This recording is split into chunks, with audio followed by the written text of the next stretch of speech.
Plaguefather.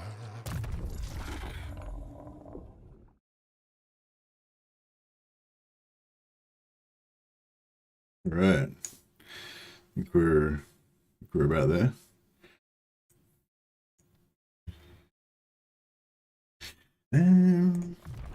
This will infect so many.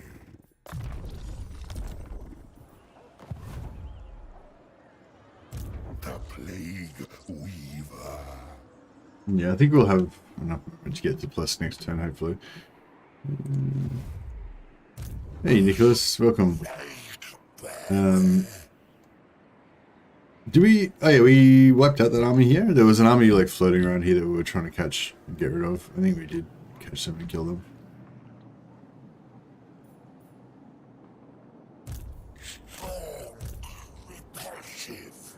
Did we? If we did, then we don't really need this army anymore. Although maybe we want to catch... Maybe we want to make a second army, I don't know. Hey, Blood Reapers. First time catching a stream live? Oh, well, yeah, glad you made it, man. Yeah, I had to go away for a couple of days, so there was no streams the last couple of days, but now we're back in action.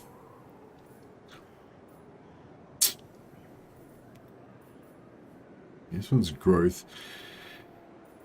Yeah, still haven't really worked out like what the best play is with the buildings and stuff.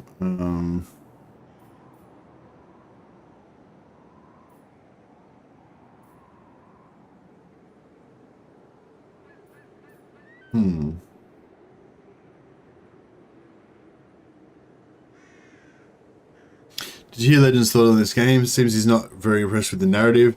Not sure if this is old news. Hey, Sagosh. Yeah, Legend put out his review. Yeah, a while ago, maybe a few days ago, a week ago.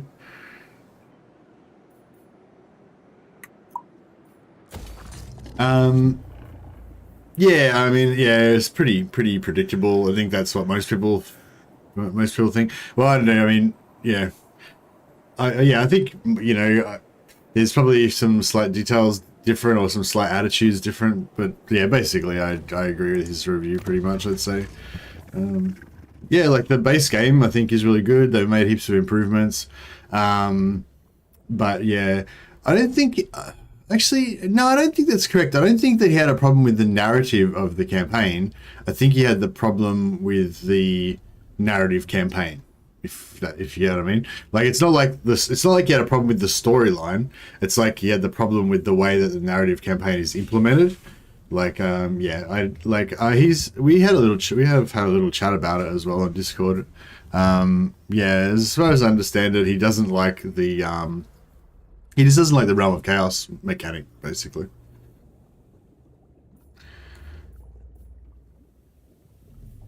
Do you want to plague some more stuff? How are we going here? Everything's plagued up. Winter Pyre. Oh yeah, we can't take this because we want to be friendly with the Norse for a bit longer. I want some more trade things. We need to get trade anywhere that there's like a little icon like this, meaning that they've got some sort of trade goods. That means we can get more hero capacity from that. So like this one, Hell Pit, we can get more from that. Prague. These. Oh, anyway, yeah, we'll keep an eye out and we'll try and get some more ambush foiled. Oh yeah, I won't. Well, yeah, I won't just ban them. Like, yeah, I can't. It's because it was like 3 days ago. I can't remember what happened. Yeah, whether we destroyed that army or not. But yeah, I'll keep this army there for another turn anyway. See what happens. I won't plague anything just now. See, this thing, if they're dead, then I wouldn't mind. I want to bring this army up to join Kugarth. I'm pretty sure we did wipe them out. I kind of have a strong memory of kicking the shit out of them. Oh, fuck it. I'm gonna go for broke. Let's go for it.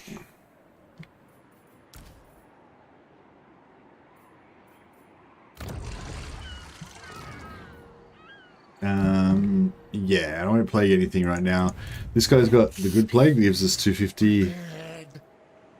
Yeah, 250% sacking income.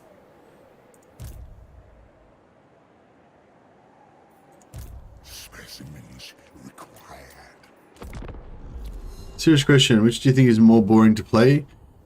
2's Vortex campaign or 3's Realm of Chaos?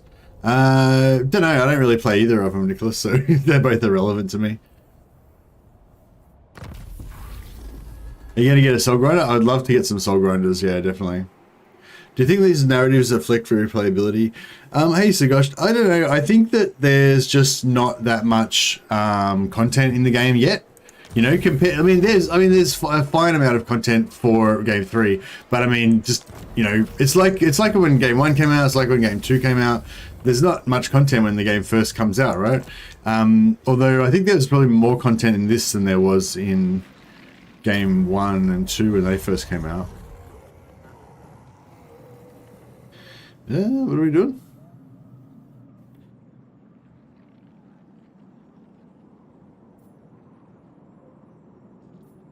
Did he? Oh, he's already leveled up and just okay. He's a great. I don't know if we want him to level up as to be a great unclean one or not, because he can't fly on. He can't stay on the Throttfly if he turns into a great unclean one.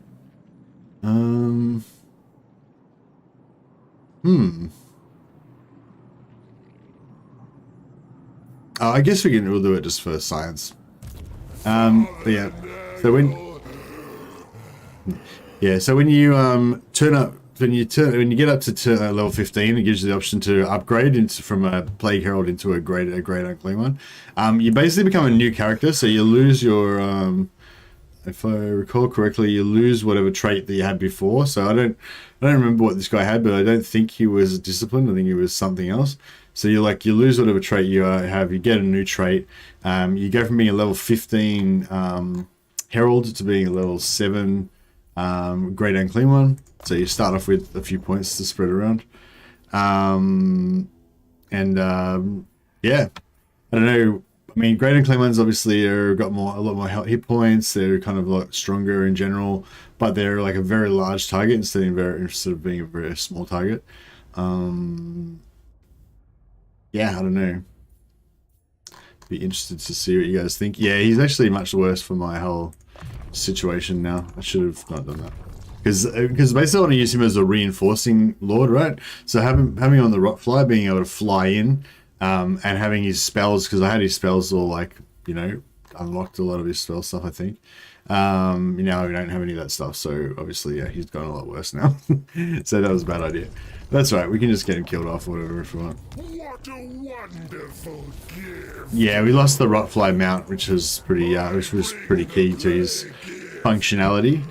We've lost a bit of the old functionality there, but that's okay. So this has now got the plague. It's got the plague spread to it. So how much is our? Yeah, 8,540. So we've got the 250%. 250%. What do you call it? Sorry, plus 250% increased sacking and looting. So if we loot this instead of so we're basically getting 350%. So yeah, I don't know what it would have been. It would have been like, you know, 3,000 or something, but instead it's gonna be 8,000. So that's pretty good. Yeah, I don't know. It says we're gonna lose pretty bad, but I think we'll probably be okay.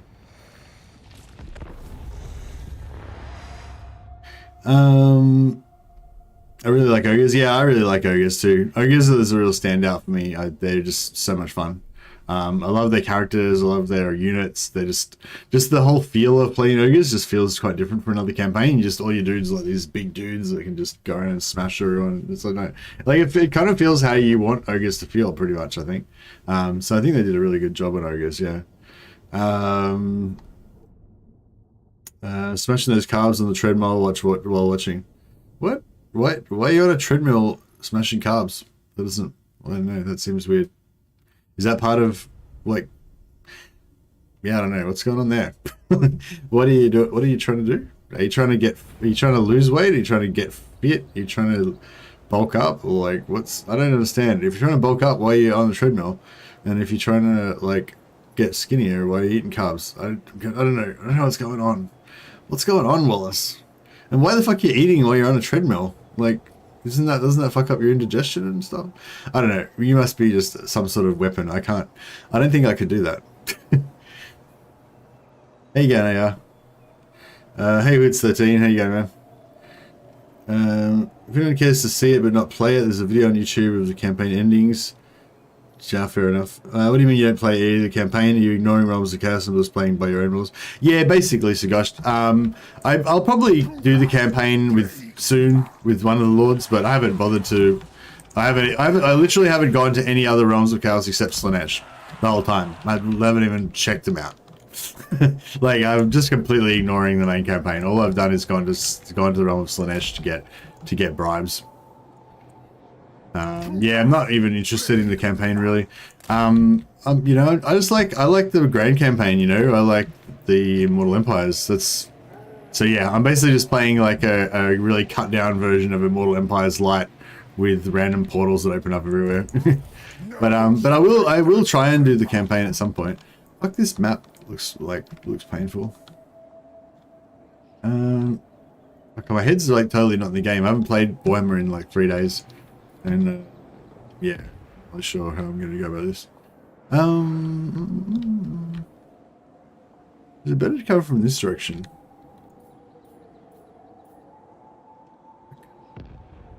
I don't even know if I've, like, this doesn't really look very familiar. Maybe it does. Oh yeah, like this, yeah, from this direction kind of looks familiar. We got anyone in rot flies? I don't think we do we? No. We've got the rot flies, I guess. We can't hide Kugath.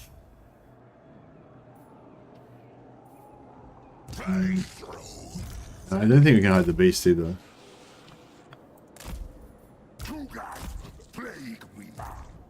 We can hide the rest of the army though, and we can put the rot fly over here, and then that should make them. That should make them. What do you call it? You know, set up some of their stuff over there, because they basically all they see is the beast, Kugath, and that fly. So hopefully they'll split their forces a little bit. Well, no, I don't really care whether they split their forces or not, because we basically want them to. We basically want a big blob, because we're all about the blob. Infection is inevitable. I know. Whoa. Okay.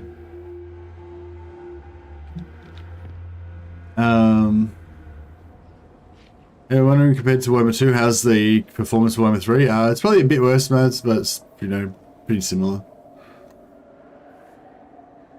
And he's burning carbs. Oh, he's burning carbs on the. Oh, he's burning carbs on the treadmill. That makes sense.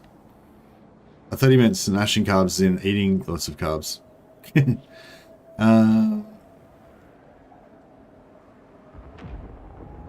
Khorne had a lot of battles. Sure. Yep. Do you know about the intercept for the mechanic for the final battle? No. I don't know anything about the campaign, Andrew. Yeah, like I said, I've just been completely ignoring it. I know that around 130 turns I lose the campaign if I'm playing that long. But it's alright, because I'm pretty much just exploring all the factions at the moment, you know, just figuring out how they all work and stuff like that.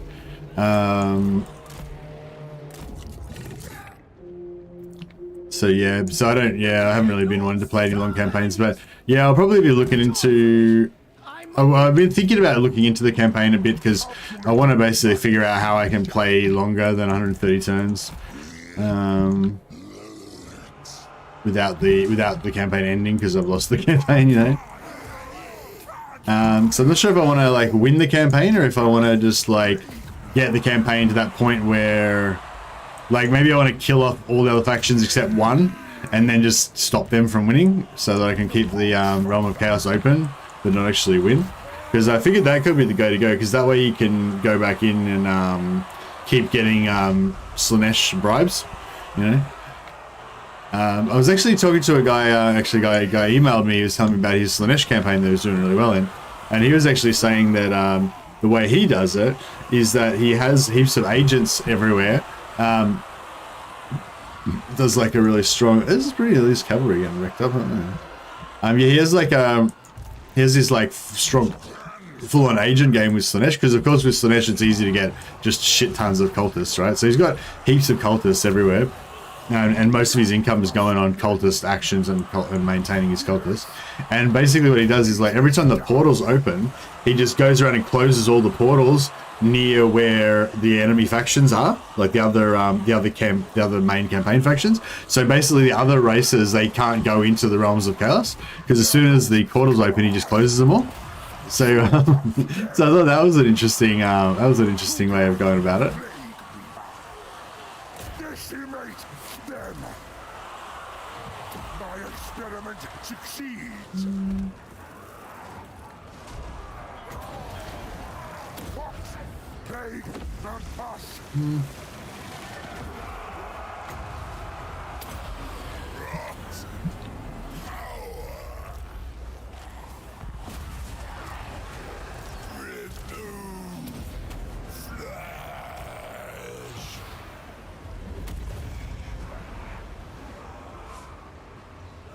The perfect plague. Stomping. That Purple Sun didn't do too much damage. Yeah, I'm not sure if I'm digging Purple Sun. It keeps, like, it moves away too fast, you know?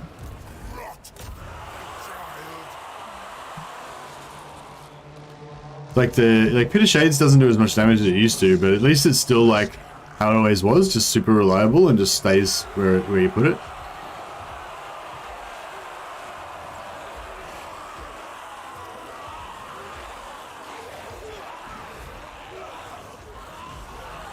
Oh, maybe I wasn't supposed to tell anyone about that secret strat.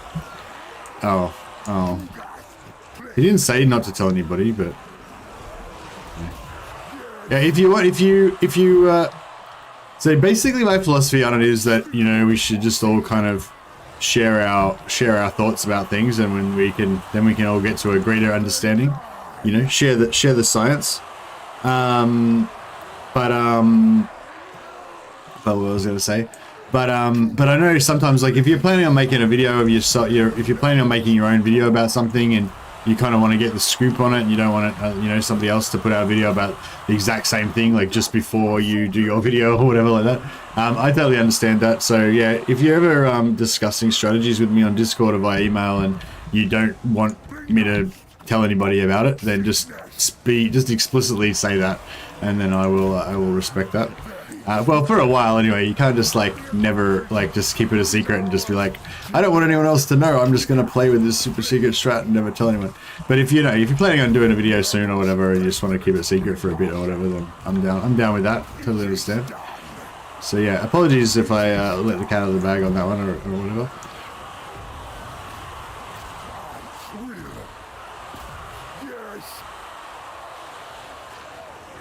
I'll try another one of these. If I do it now, it's probably going to go back onto my own. We're going to go back onto my own.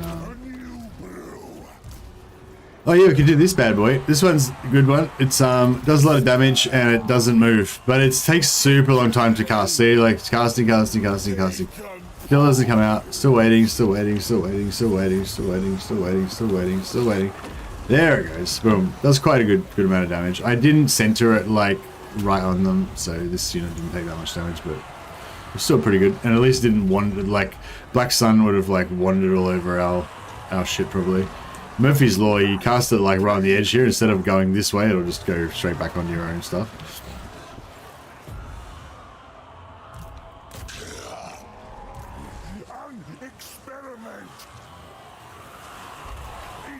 We might just cruise over here because it'd be really easy to take this point. We're right next to it. Basically already took it by accidentally, just by meandering over there a little bit. So that I'll just make sure there's they didn't rebuild this tower or anything.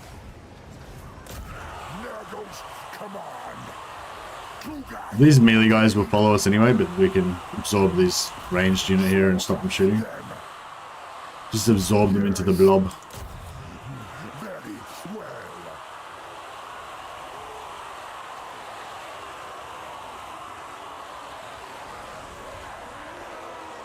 Hey, Will Smith, how you going, man?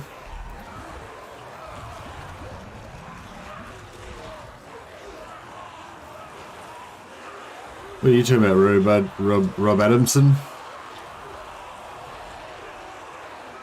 50. You need 1,500 for each portal. Yeah, that's true. Yeah, you do need 1,500 for each portal. So yeah, that's what he's saying. He was spending basically all his money just on like agent actions and stuff. Or and I think he was spending half of his. This is like very late game once he's like built up his economy and everything. But yeah, he was saying he was still spending like half of his total money on like closing portals. You know, it's not that many. Like you have to close like you probably have to close like 3 portals for each faction. You know, just all the ones that are kind of nearby to them.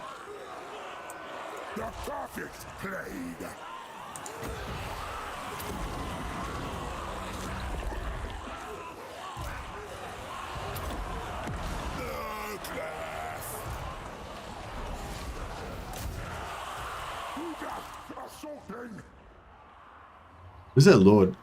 That's not him. Where'd he go? Did he rally and go back in? He must have rallied and gone back in. Is that him? Nope. Oh, there he is there. Alright, we'll send the rock flies after him. The drones.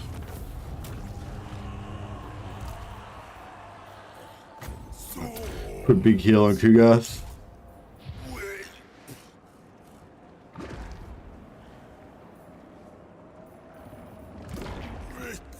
Fast forward a bit. Might get another heal on Kugath if we need. And that is full. These full heals. It's good.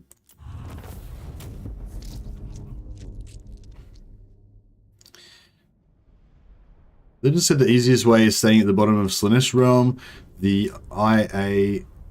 AI just give up if somebody is at the bottom. Oh, okay. I was wondering what was happening there because on my campaign that I was playing, like basically I got into Slaanesh. I was going to go get another gift, and then I realized that Greasus was in the realm of Slaanesh, and he had the last. He was in the realm of Slaanesh, and he had the.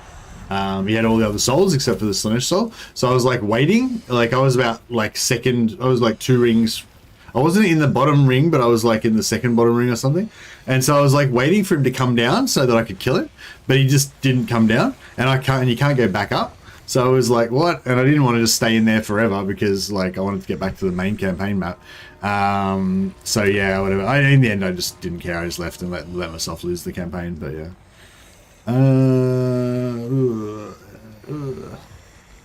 Loot or sack? I don't know.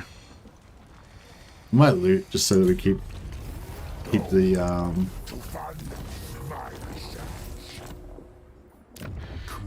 we keep the level of the settlement built up.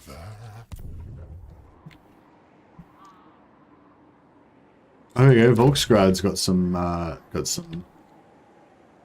My plan was to go back this way to get Yechich and Saputsky, but I just want more hero capacity, so I want like Volksgrad, Prague, etc. I want to try and give some more regions to these Skaven, but I can't give them these because it's not connected unless I give them Prague, which I don't really want to. I could take over this area and give them that, but I want to become friends with these Skaven over here, if there are indeed Skaven here. Then I could give them some of my regions maybe and try and block off, like, yeah, like maybe we could go back up here and like conquer this or these 2 provinces and then give that to these Skavens so they can kind of block off the north from attacking us.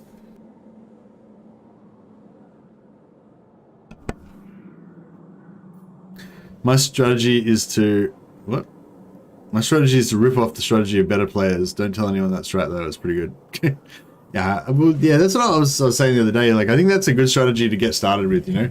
Like, it's a bit cheating, like, and I sometimes think, oh, maybe I should just do the hard work myself or whatever, you know? But yeah, like, I'll quite often do that, you know? If, like, Legend or somebody else will come up with a good starting strategy, it may not be, like, the perfect best strategy that will ever be discovered or whatever, but it's something to start off with, you know? It's something that somebody else has demonstrated will work. Play that. It lets you actually have a bit of a go of the faction and not immediately get crushed, and you know. By the way, I found out 2 days ago that the Great Maw offer that gives -2 global recruitment duration actually applies faction wide. I was able to get my Stonewalls turn 1 global. Yeah, I was reading the Discord, Andrew. I was kind of vaguely following different conversations and stuff. Yeah, nice. The idea of spreading cultists and taking over through treachery. Yeah, I really want to play another Slaneshi cultist campaign and use the gifts of Slanesh. So basically, every time you beat an army in combat, it gives a gift of Slanesh to the Lord if the Lord survives. Or the other thing you can do is every time you do an agent action successfully on a Lord, that gives them a gift of Slanesh as well. And the gifts of Slanesh increase the seductive influence. So that, you know, combined with other stuff, basically will get you very fast. You'll be able to take over factions and force vassalize them very fast. And then, of course, if you build an outpost in their main settlement, the outpost will also then give them more seductive influence, which will either get them there faster, or once you force them into vassalization, or keep them vassalized, or keep their seductive influence topped up if you build an upgraded outpost. But yeah, I definitely want to get back in there. I just don't really like any of the Slanesh units though, so I've got to yeah, got to get back to recruiting ally units, you know, so I can use their stuff.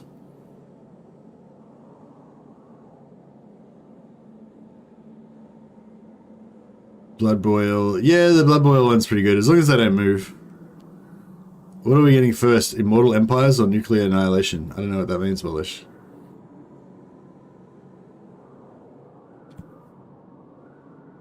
It's the stinkiest Nurgle cheese you've found so far? I don't know, I haven't really found any Nurgle cheese, particularly, Martin. I don't know. I have to think about that one. I want to play my first Legendaries Ogres. Can't decide which collection to play. Any suggestions? Probably play Scrag first. I think like Scrag's probably easier. I don't know which one's easier, really. Yeah, I don't know. Either one. They're both good. Scrag's got very strong units, so he's gonna win. It's gonna be very easy to win all the battles and stuff. But you can win all the battles with Greasus as well, so I don't know. But yeah, Scrag's pretty fun. Gorgeous Doomstack's pretty good. The Cat Dog Doomstack, not Doomstack, but Crap Stack is pretty good as well. So yeah, you go like Saber Tusks. Just get heaps of Saber Tusks and Gorges basically, and they'll smash. Wish you could do a Keeper of. I wish you could actually get a Keeper of Secrets army. I feel like you'd be able to support it unless you beat the campaign. Okay. Yeah. Anyway, yeah, I don't know. I don't think a Keeper of Secrets army would be very good. It'd be fast, I guess, and do a lot of damage, but, you know, it'd have the same problem that giant armies have. They get the shit shot out of them. And...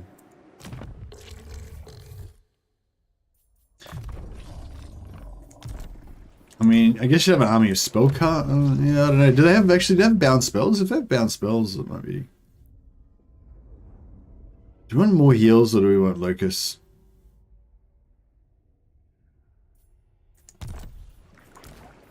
What's this one? He's got Locus of Contagion, yeah. Maybe we should give the other one the heals. Just to be weird. Give this guy a free heal.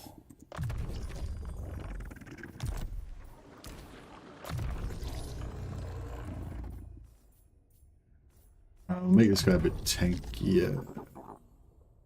Yeah, make this guy a bit tankier.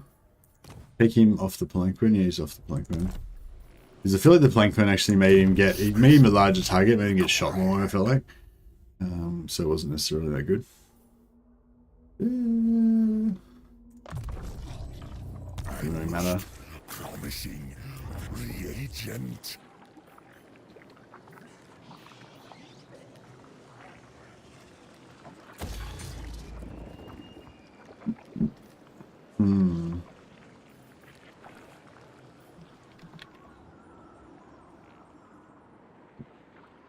Father's here.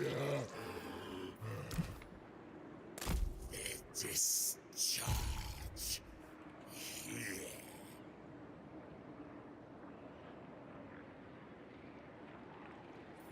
Even bear gods decay. Yeah, I might suicide this dude. I don't think we want this guy. Kind of a waste because I had leveled him up. But now I'm just going to get him killed again. That's okay. The Fly Master. You can be a suicide scout and see what's going on over there for us. Should I... Could hire another lord here.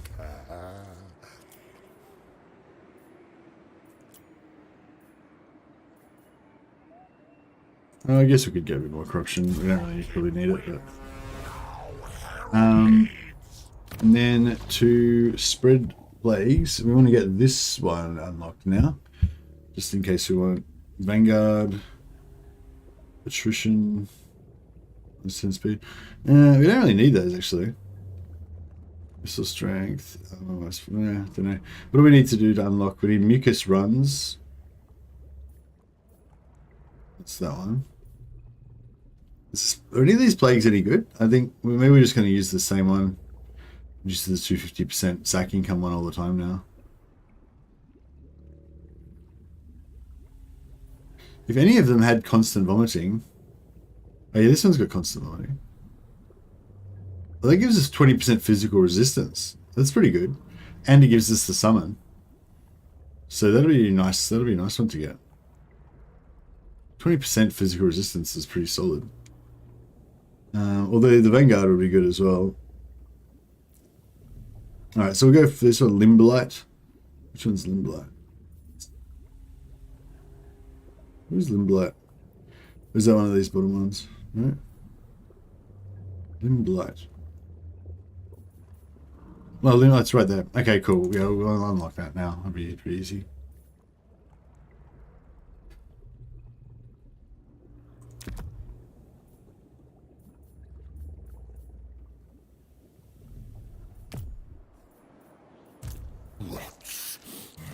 Prepared.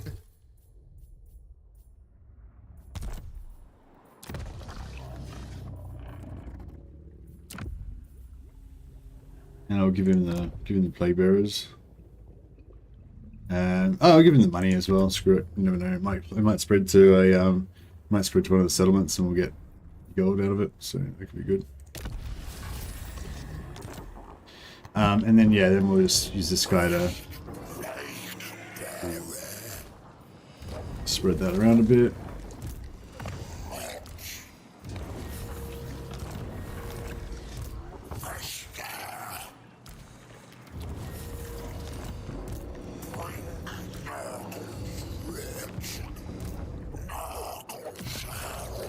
Cool. Now we've got Limbolite, so now we can actually do this Nurgle's Rot one. So that gives us the Limbolite, and it gives us 20% physical resist, and it gives us the constant vomiting plague bearer summon. So that seems like a pretty solid army buff for us. Yeah, I don't mind that.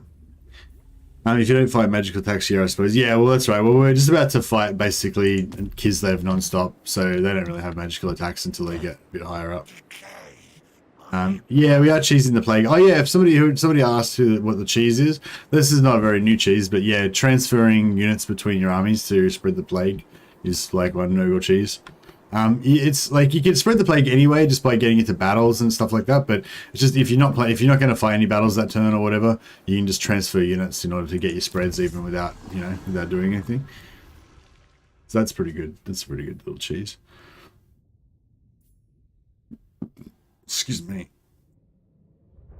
Yeah, so this would be good if we want to make up our own plagues, +3 plague duration. It's not as good as the special plagues that are +5 plague duration, but still. This one would be good if you want to do the money plague. Like if you want to do the 150 gold plague and you want it to like spread a bit and get a bit of money for you, you do put this on it and then put it on a cultist and send it out into the world. Yeah, that'll be actually, yeah, because we only need one more to finish this off, so that'll be the last one we get. I don't need any of these other ones. Then we'll have unlocked the next technology area. How's our province going here? Control is very low, but it's slowly going up. What's there? If we could get if we can control the whole province, it'd be good. I will hear you. Or if we could like vassalize these guys or make them allies or something.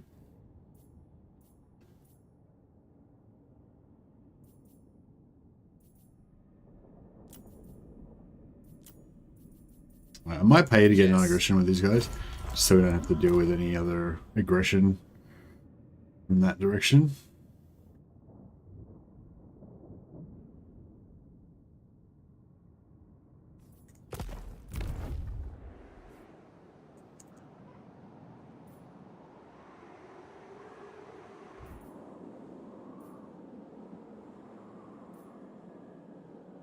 Rifts are always in the same place, yeah. Yeah, the rifts are always in the same place, but they're not always the same god. So you might have like a Nurgle rift one time, and then the next time you have a.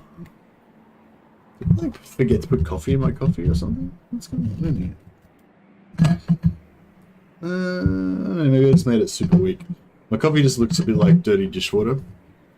It's not very, doesn't look very strong. I think I need to maybe like enhance it a bit more. I'll do it during the end time. Cathay caravans don't cost up. No, Cathay caravans don't cost upkeep. Archers never seem to waste ammo on flying heroes these days. Yeah, I don't know. I did some testing and like I feel like in campaign they don't seem to waste their ammo when you want them to. But then I did some testing in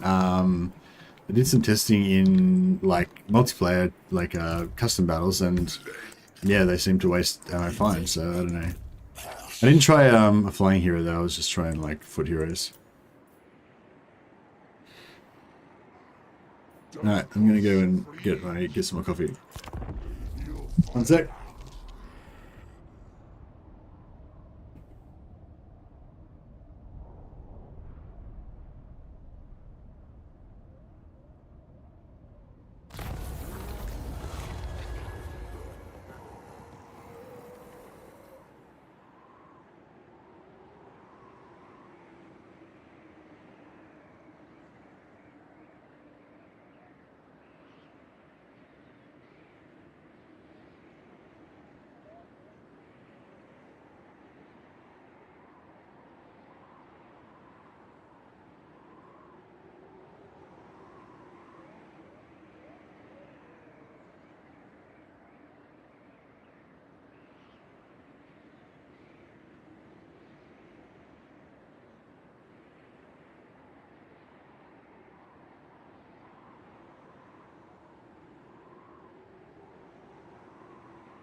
Right. Dirty dishwater has been upgraded to slightly dirtier dishwater. Boom. Plus 20 growth all provinces. Yeah, that sounds good. Corruption all provinces. Like I don't remember what our corruption was like. I feel like our corruption's going to go up pretty fast anyway. Let's get some more growth in there.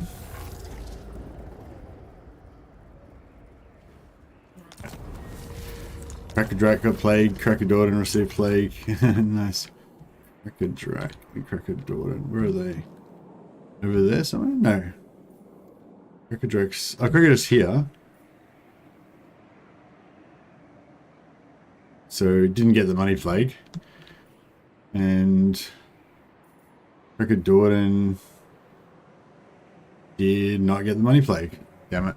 So yeah, so the plague spread around, but they didn't spread the money one, so we didn't get any money. It's okay.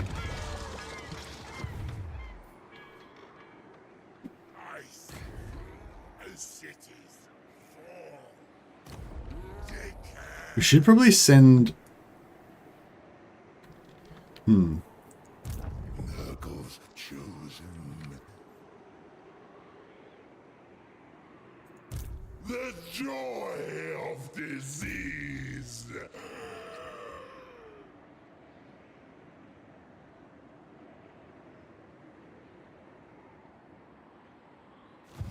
Yeah, the joy of this is that we can use this guy to get a kill on this guy, and then we can take that. This will sort of work. The plague weaver. We spread disease. Plague. Demons both.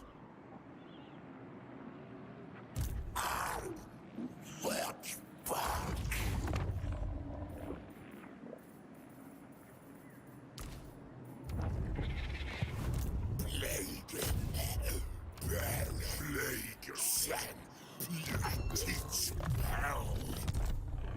Okay.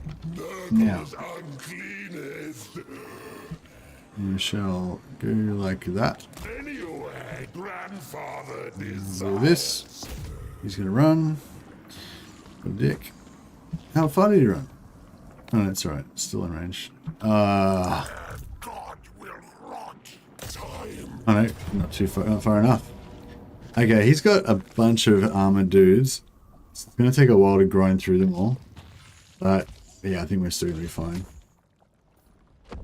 No plague claws from Thrott yet? No, not yet, Dark Hunter. We haven't actually got the alliance with him yet, I don't think. I think we're still working on it. We're, you know, slowly getting out there. I think we're friendly and I got non-aggression, but I still need to build up a bit further to be able to get the alliance. If you get Corn Soul as your 4th soul, can you keep the swords, or do you have to give them back when you fight Be'lakor? Yeah, I don't know specifically, Anthony, but as far as I've heard, every time you go into the realm of chaos, you lose all your gifts. So, yeah, I assume that you lose them, but yeah, I'm not 100% sure.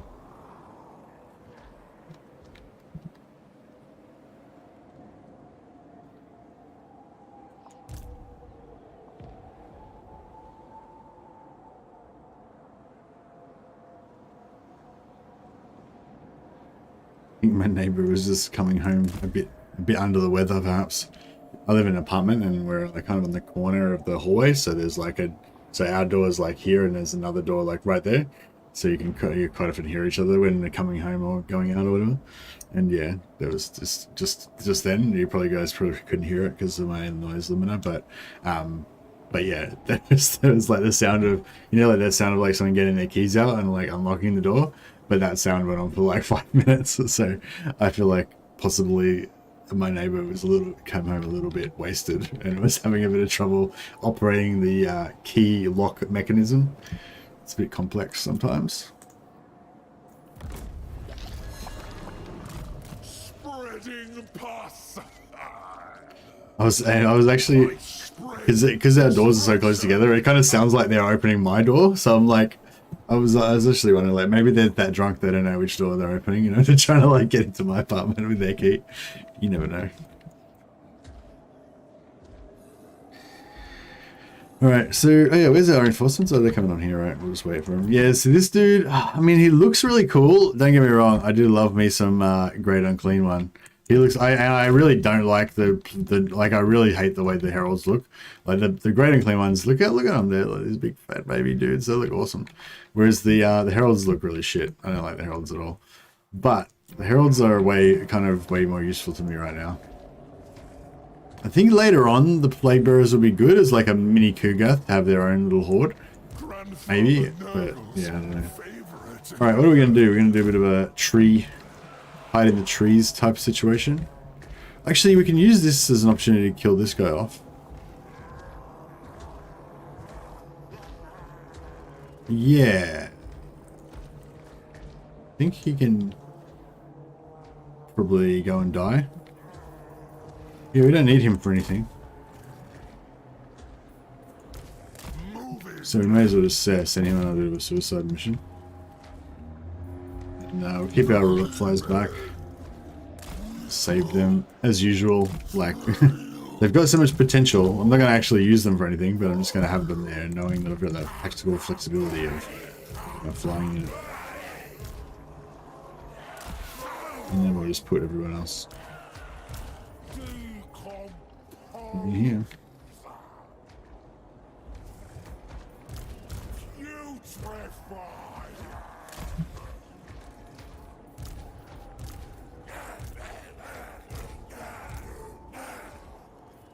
Fast forward a bit. Just do mercy. Next time you have a Rotfly hero with damaged locus of contagion, try hiding the rest of your army so you can hover over using the ability to kill stuff may save you. What? Oh, right.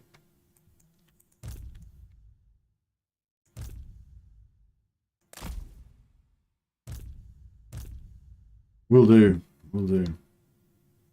Does corruption spread cheese still work? Which corruption spread cheese? Regal confirmed if you enter the realm for the final battle, you do lose the, you do lose it. Oh yeah, I should have, oh, whoops. I should have used him to actually try to set the army off.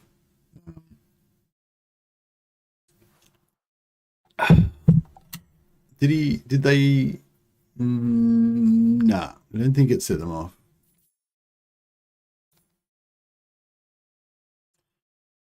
Well, we can always just, we can always move into, yeah. We'll upgrade a bit. No, crap, they're coming now.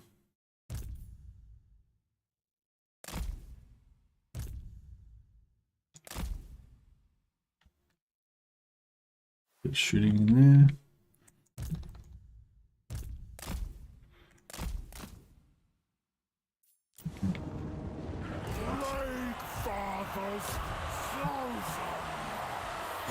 I might just drop these in the middle of this so they can just kind of do some damage there. And they should just kind of spew out, they kind of move through, and then they're kind of all intermingled. Yeah, as they're coming out of the portal, they kind of, they do have impact, but they don't like stick. So if there's gaps, they can they just run through in between the enemy units, and then once they've fully run out, then they start sticking in combat. So it's, yeah, it's sort of a weird mechanic. I made a separate video about it called like faster summons or something like that. So if you're interested in how that works a bit more, yeah, I've done a short video about that. And check out my channel. Check me and subscribe if you're interested in future videos and stuff. All that YouTube, classic YouTube sort of stuff.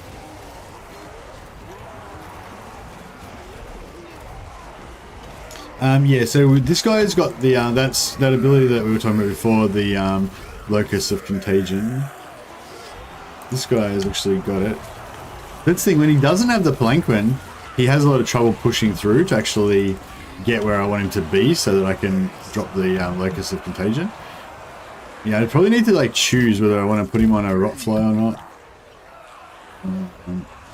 Whether I want to put him, yeah, like...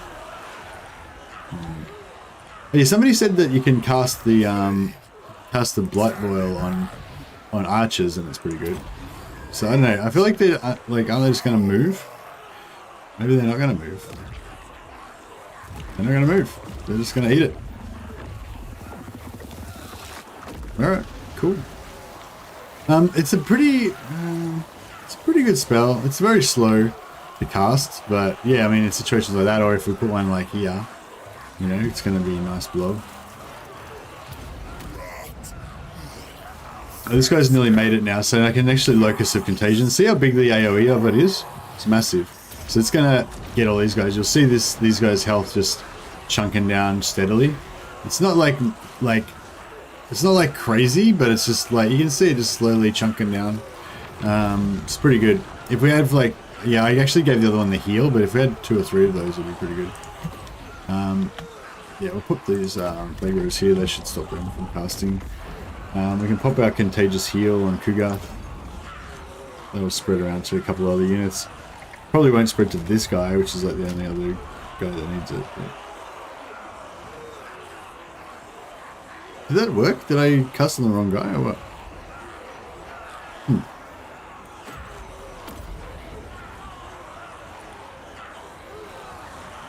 Yeah, these plague rivers managed to break those archers. That's good.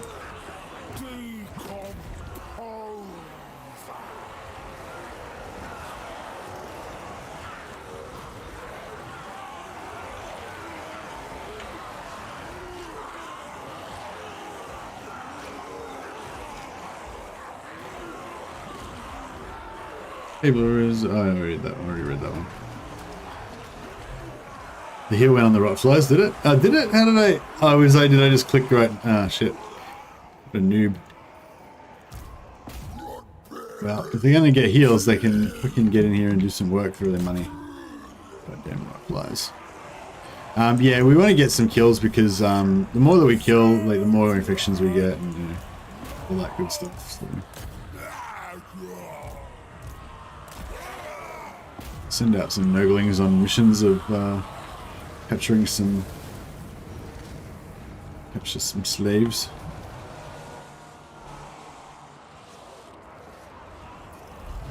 Worshipper of disease. It is is done. I suppose we could should put another one of these bad boys down. Oh, there we go. They're just shattered. Hopefully it's going to cast before they break. Yeah, it should cast. I think they get last for 30 seconds, so... They've actually shattered already. They're army glosses, but they just because they're Kislev, they're just like still going, you know, just because they're berserk Kislev loyalty, they're still charging into combat. So if we can get onto these, get some Nurglings onto these guys, we should be able to wipe them out, chase them to the ends of the earth. Yeah, we're not going to catch those guys, but we'll give it a try anyway.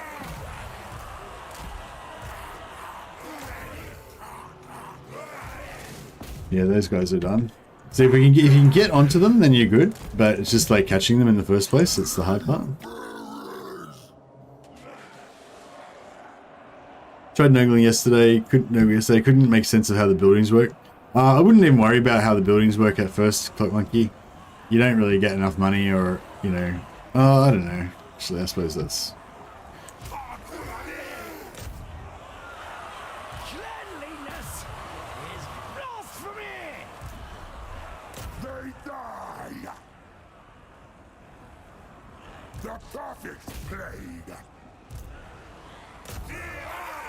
Set it and forget it.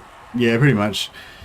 At first, you just build the. Well, for me, I just build the cheap green buildings, like the economy buildings, the growth one and the money one, the money ones, or the other ones. They're all money ones, I guess. Just to build the growth one first, I guess. And like basically all your buildings make money, and they do other stuff as well. And they just cycle around basically. So you know, like it's like. Yeah, you don't have to. Basically, you don't have to upgrade any of your buildings except for your capital. So you just upgrade your capital, and then as your capital gets higher, then the other buildings like level up by themselves. But once they get to max, they just go back to 0 and then they level up again. But they only go up to this level, the max level that's determined by your capital building. Yeah. But yeah, like earlier game, I just basically build the economy buildings, because all of the Nurgle buildings cost shit tons to build. So it's like, yeah, don't really have the money at the start anyway. Although we want to start getting into some, we want to actually I should check out the building that we need to get for the soul grinders, because we want to build that. Just gonna see if we can get a few more infections. I don't know if I'll bother actually going for the infections. I might just take the money, but we'll see how we go.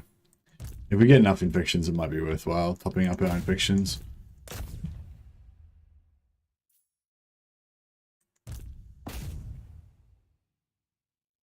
Last couple of kills there. How do we go?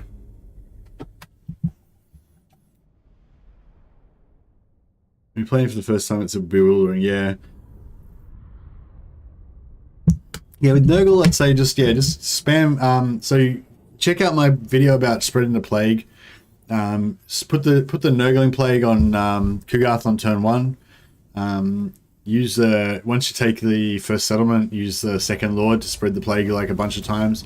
That'll give you heaps more Nurgling capacity, recruit shitloads more Nurglings, get a full stack of 20 Nurglings, and then you're pretty much set to go and... Yeah, we got 622 infections out of that.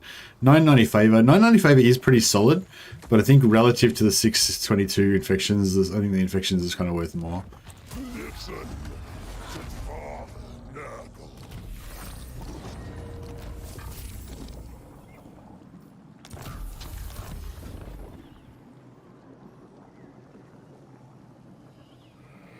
It's all for you, Grandfather Nurgle.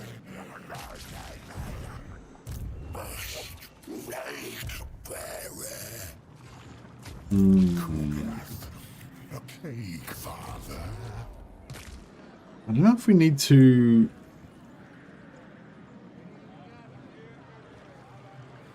An outstanding performance, children. I think that should be ample space. It should be enough movement to get to there. Search for smashing in. Then... What are we trying to do here? Haven't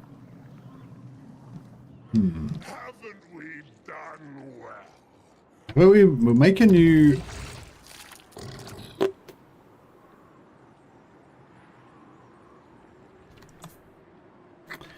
cultists, how much does a cultist cost, right? So if we do a cultist from Plesk, then he's going to cost 100. And then if I put like an extra thing on, 50, 150, 200, yeah, so it's 200, right? But then if I start from Kugath, who gets 50% reduction, and then we do a cultist, it's still 100. 150. Okay, cool. So Kugath doesn't help us, alright. So we may as well save Kugath for non-cultist. We'll start a cultist from Plesk. Oh, actually, no, we need this extra. Yeah, no, maybe I'll wait till we get this one, because it gives extra chance of plague spreading. And then we'll start doing we're sending out the cultists.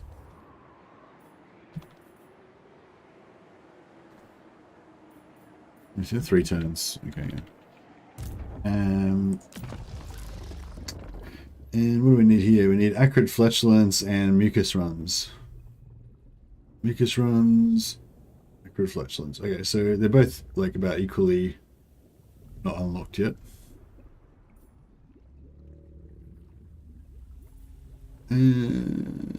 Or do we want to just? I might just give Kugath back the big sack money one again.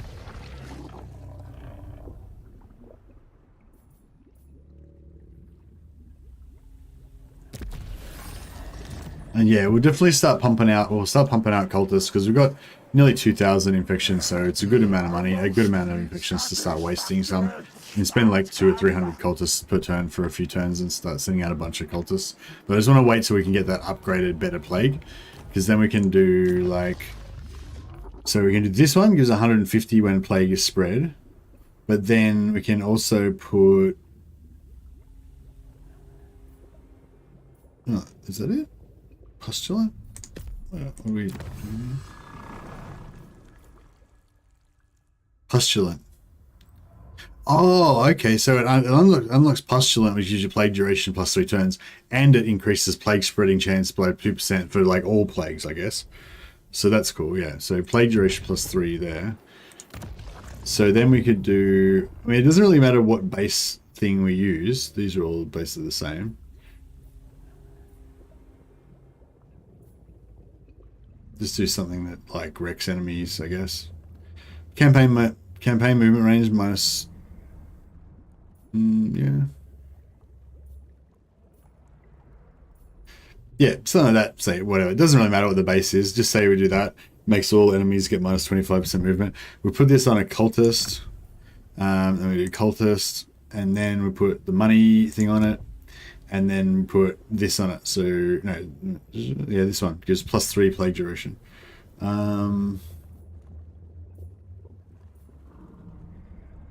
Yeah, this one is plus 5% chance of plague spreading, but I think the plus 3 plague duration is going to give you more spreads than the plus 5%.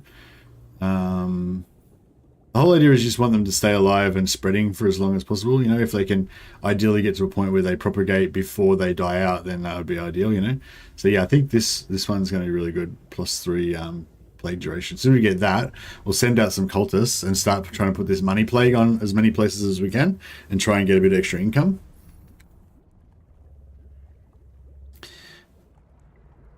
Kugath should take the Nurgling regen. Yeah, so Kugath starts off already having regen for all of his Nurglings, and then he gets another skill that gives him regen as well. So basically, he's got like global Nurgling regen, and he's got extra Nurgling regen within a small area. If you take both skills, if you take the skill, he comes with one innately.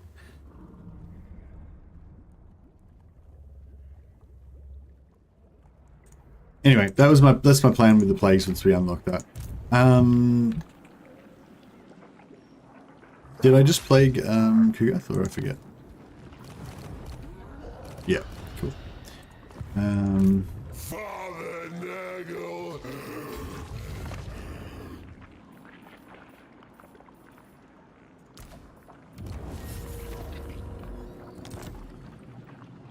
We march for Nurgle. Lord of Stench.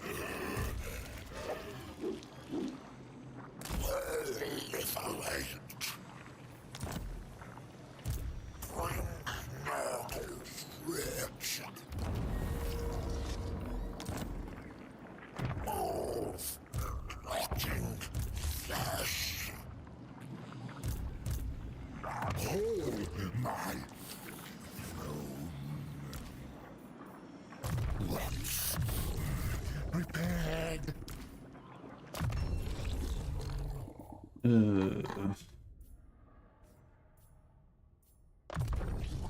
Yeah, Blood Bowl's doing some pretty good damage for us, so we'll get that a bit cheaper. Yeah, I think we will use the Blight Bowl as our main blob destroying ability because it's more reliable. And it's not bad. Blight Bowl's not bad.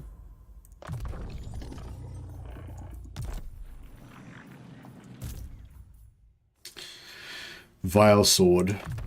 So yeah, we're gonna suicide him, I think. He doesn't really bring anything to our game. This will bring grandfather such joy.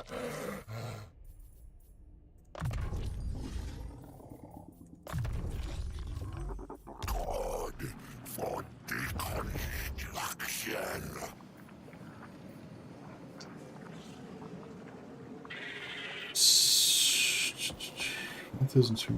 Oh, we need 3 growth for that. That's weird. Don't you normally require 2 growth for that? Maybe it's a special Nurgle thing. Anyway, yeah, I'm going to go for that, I think.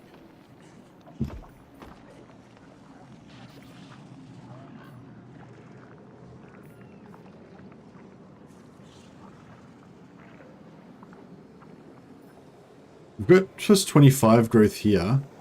Satrakan, so I might just replace that with the plus 50 growth one.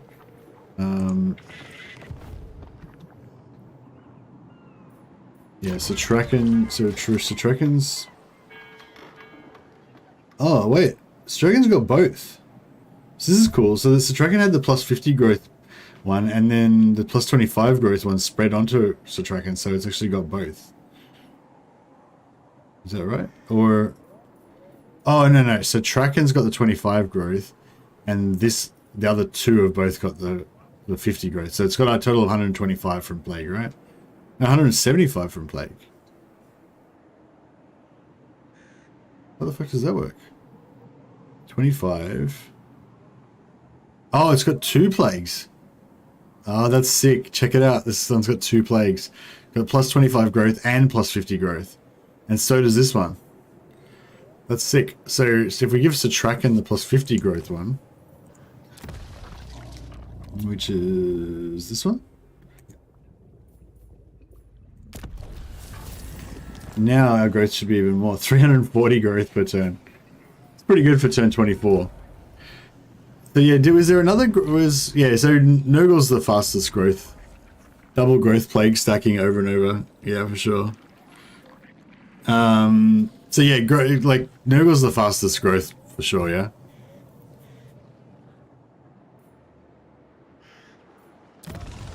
It's gotta be. Alright, I think we're good, yeah. Oh cool, we can get more heroes here. Haven't we done well?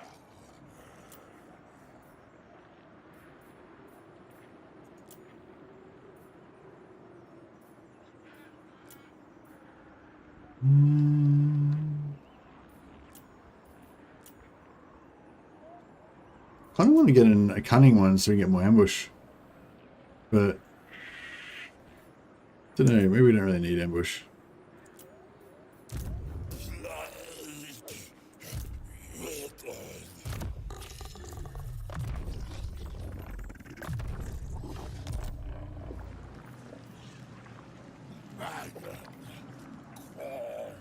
How long do unbuff plagues normally last? 3 turns, I think. But I think they can get reinfected and then they go up higher. So like if you look on Cougar, so he's got this plague that's in there for 13 turns and this one that's on there for 13 turns. So, or is that the same? I get confused. Bubos, Black Plague, yeah. So yeah, they kind of stack and stuff, and yeah, it's a bit confusing. I'm not 100% sure how it works.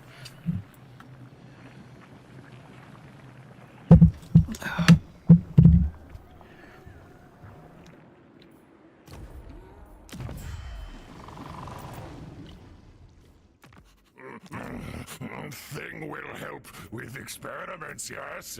Make many strange. I might pay that. Things. We're pretty flush for cash right now, aren't we? 17,000. Ah, no, it's not like we're rolling in cash. We need to conquer over here quickly and then give them some regions, and that'll like make them like us more.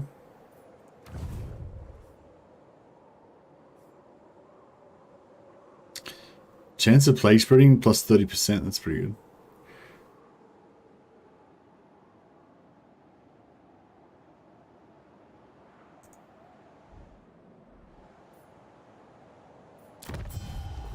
I think, yeah, I don't know. I might pay the money just to try to accelerate things a little bit. What are we heading towards? We're heading towards 66. So we might, if we get the non-aggression, that might. I mean, we get the military access, that might be enough to put us over the top.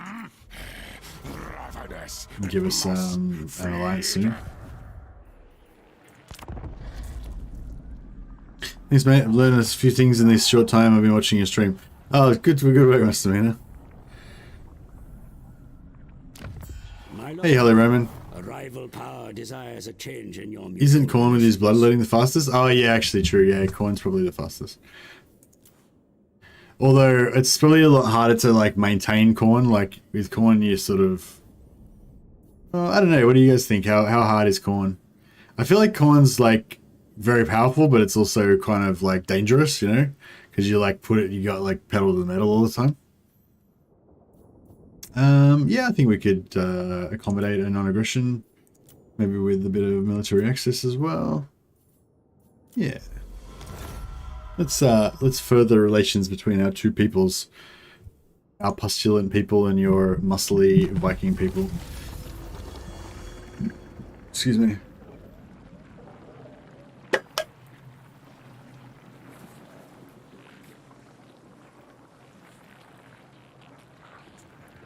Have you seen the instant growth surplus for conquered settlement text? Is that for Nurgle or for Khorne? The Tome of Fates. Yes. So this is the thing now. We've got to like hurry up and try and. Oh yeah, we need tier 3 minor settlement so that we can build cultists. I might upgrade Crackerdordan first because that gives us the ability to build cultists. If we lose Crackerdordan to Conquest, I'll be really pissed off, but...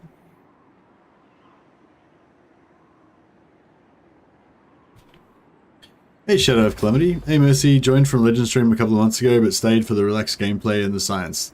Thanks for all that you do. Oh, thanks a lot, man. That's very nice of you. Thanks for the generous super chat as well. Much appreciated.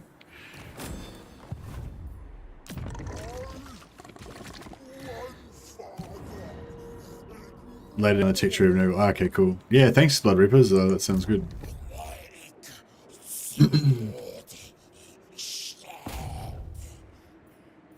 Assault units, yeah. Pleska's gonna have a beat up garrison, aren't they? Yeah. Look, I don't want to backtrack. I mean, I would like to not lose Plesk, but it's not really that important. The main ones I want to keep are the ones like Novchovsky, that has the trade goods, because that gives us more cultists. But yeah, we'll see what we can do. Wonder what happened to.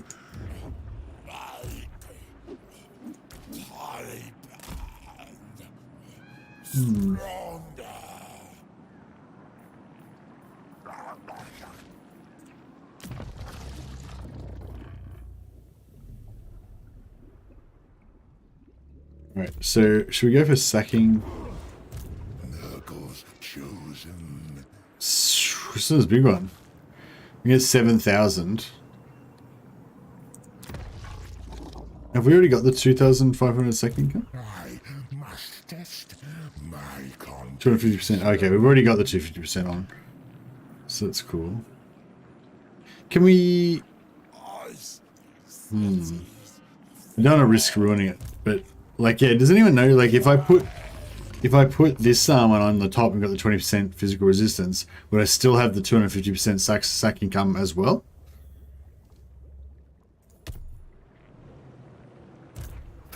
1800 infections is pretty impressive. Oh, thanks, Robert. Yeah, it's just like when you get if you fight a lot of open field battles, that's where you get the good. Defaulting to soul grinder doomstack. Yeah, I want to get some soul grinders for sure.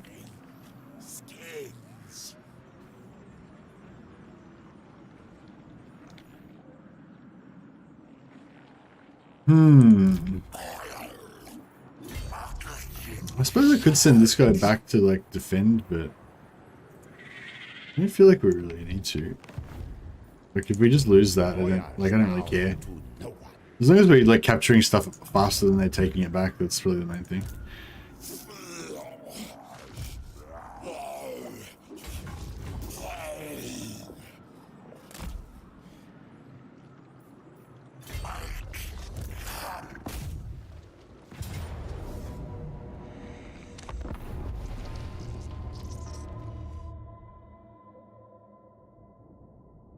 You can override plagues, not sure how the mechanic. Yeah, I don't know. I thought they overrode each other, but obviously they don't always override each other, so I don't know.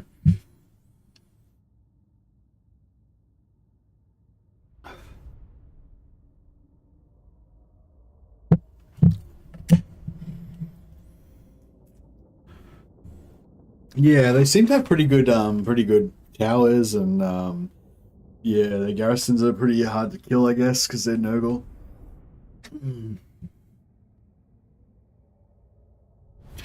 There was other stuff stacking as well as the growth, but yeah. Yeah, I'll try it. I just didn't want to miss out on the 7,000.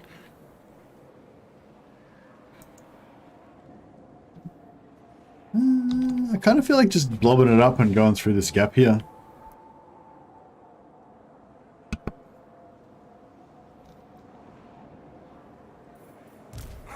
Yeah, you know, why not?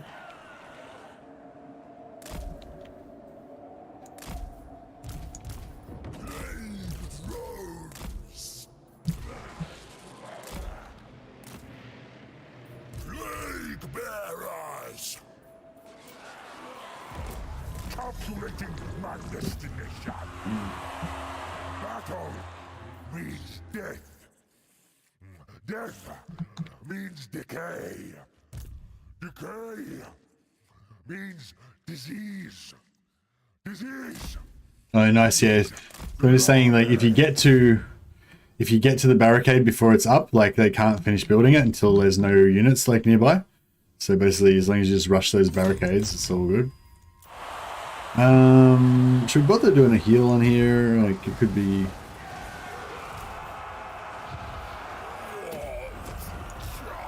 Yeah, they've got regeneration anyway, but we'll just give them a bit of a fast forward heal on there.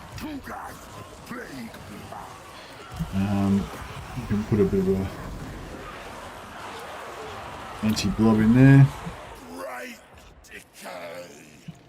Rotflies, I just need to try to make sure they don't get shot too much. No.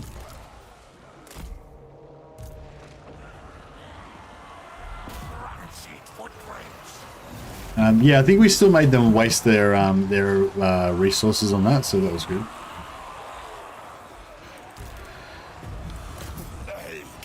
This guy in there, he can do the corruption. Good.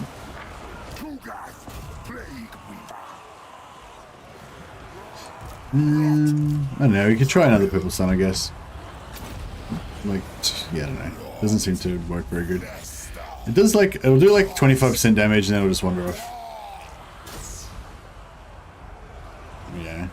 If it like just stayed on them, like if it like, or if it started going this way and then it's went back the other way and like double hit them or something, it could do, you can imagine it could do some pretty colossal damage, but yeah, I think I still like Pit of Shades better.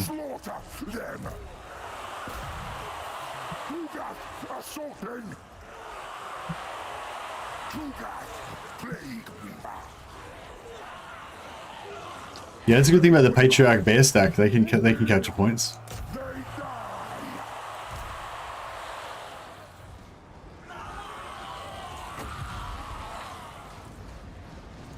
Yeah, we do this right in the middle of them, like in a square like that. They should actually take some pretty good. Nurgle's pestilent brewmaster. Let's see how much this gets wrecked. Oosh! 75%. Wow. They just instantly got shattered just because they've tried their gone unbreakable now. But yeah, basically they just got instantly wrecked.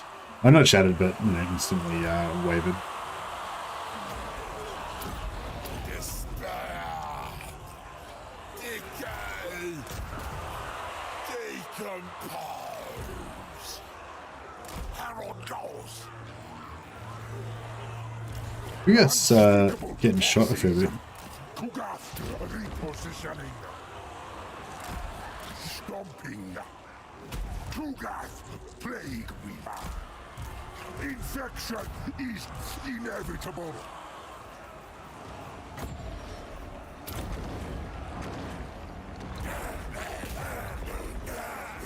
Yeah, I don't know about this whole like regeneration. Somebody was talking last time about getting like a regeneration item on Kugath. And it's like, yeah, I mean, I do spend a lot of money on heal. I do spend a lot of wins on healing him. Like, I pretty much always cast a healing spell on him every time. You know, I quite often cast other spells on other people as well. Like, I cast a few damage spells this turn, but I'd still cast at least one healing spell on him. So, you know. The Count of Pestilence! Grant decomposition!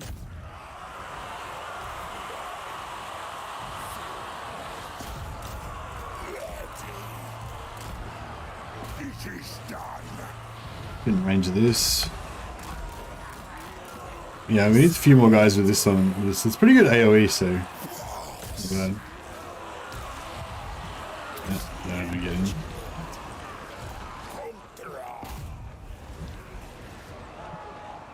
It is done. Might put another block, we'll just insta waiver those dudes as well.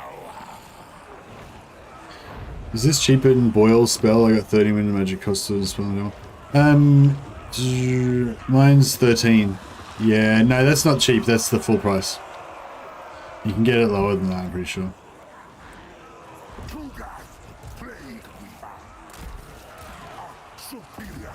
Yeah, I've only put 2 points into it. I need to put one more point in to get the cheaper version. I'm not sure how cheap you get it, but pretty sure it can be cheaper than that. Yeah, I think we won. They already showed. Just have to chuck some heals around. Can we get one more, or we? No, yeah, we can get one more.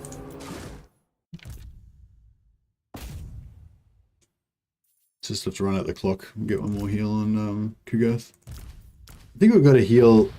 Oh yeah, we've got this heal here. That's cool. No, I didn't get him all the way out though.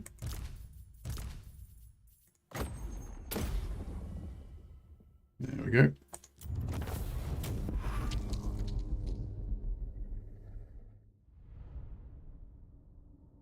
Yeah, we'll definitely science the double plagues later on, and see if we can get, you know, get 2 plagues going at once and stuff.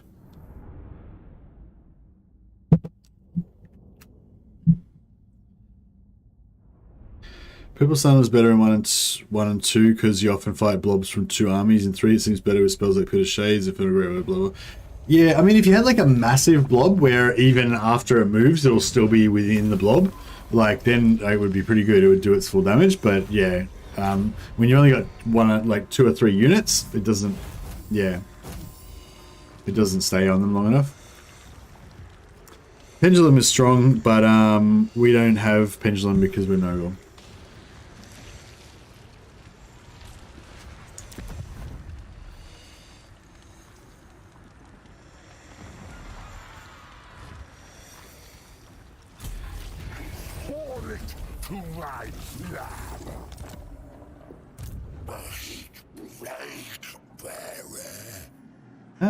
We'll see if we can switch some plagues.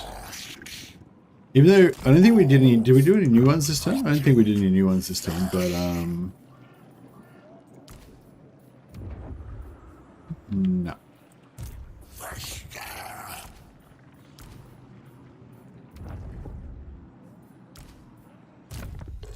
Sometimes you can get a bit of spread.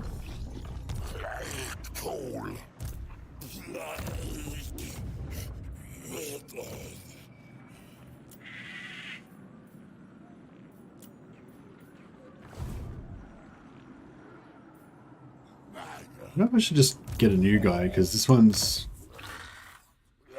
not going to be able to catch up to us. A plaguefather. Yeah, this one can just join into the army at the start of next turn, so then he can come on the road with us. The rotting ox. This guy's nearly about to get his summons. Level 13 he gets his summons. It's pretty good.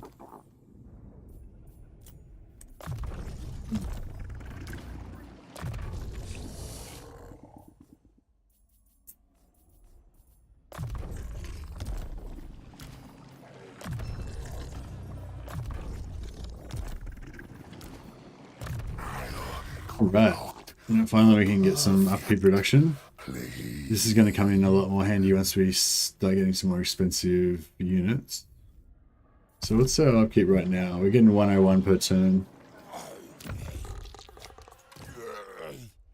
Pop that. We're getting 200, so that's pretty good. So it's going to make quite a bit of difference in the end.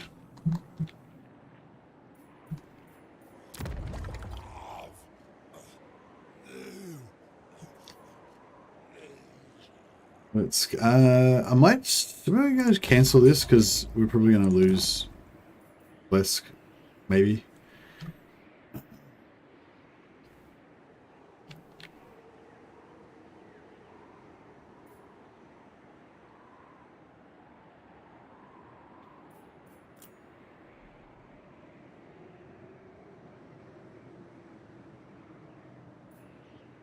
think this is getting better as the corruption goes up. I mean, we've got corruption 100% already.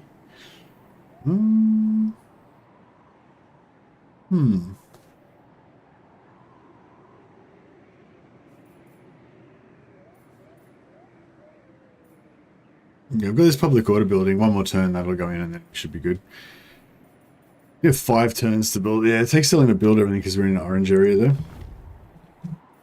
It's okay. I'm in a rebellion in the Chomsky. Ah, crap. What's our garrison look like? Yeah, hopefully we can win that. Alright, we'll just see how it goes, whatever. Traits are nerfed or were useless, but Kislevites have Strongholder, which is really good. Yeah, Strongholder is really good, but the problem is, like, it's hard to get the AI to attack you in this game, like, I find. Yeah, like, it's hard to... I had, like, when I did the Patriarch Doom stack, I actually had, like 10 guys in there with Strongholder, so I had, like, plus 50 melee defense if I was in friendly territory, but I couldn't get them to bring, like... I couldn't get them to bring any armies to attack me in friendly territory, you know? Discipline seems great for demons, so they don't crumble so easily. Yeah, I totally agree, Blood Reapers. I love getting disciplined and also confident. Oh, the old confident in game 2. It used to give you +4 leadership. I used to love getting that on vampire accounts to make them, you know, uncrumbleable. Because, yeah, crumbling is shit.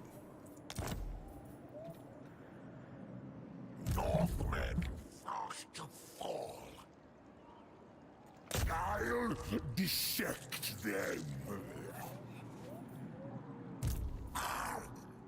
Let's back.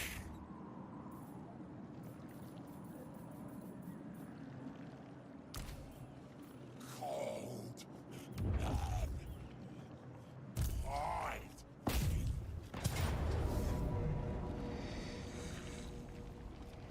I wonder if confident was nerfed, or did they just forget to update it?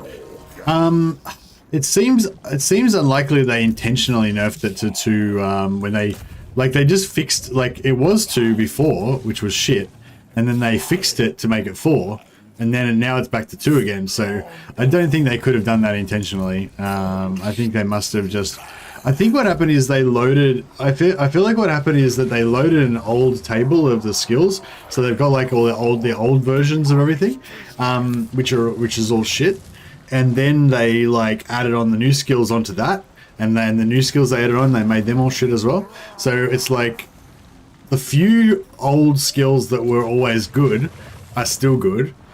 The old skills that were shit are still shit. And the new skills that they added in are shit as well, because for some reason whoever was doing the skills decided to make them all crap. So yeah, they're all like all the new traits are really low power. It's really crap. But yeah, discipline's one of the ones that's still like was always like that, and it's still good. Make them rot. Alright, we're getting our heroes built up. We wanted to get a few heroes. I probably wouldn't mind getting like one more cultist in here, just so we get some more summons. Probably don't want any more plague ridden. And then we want to get like 2 soul grinders and like 4 plague claw catapults, and that will be our doom stack, I'd say. So we'll still keep like about 6 Nurglings or whatever to be our like, you know, elite bodyguards to protect Kugath and just protect all our heroes and stuff. And yeah, that should be pretty good, I think. Excuse me, that's the aim.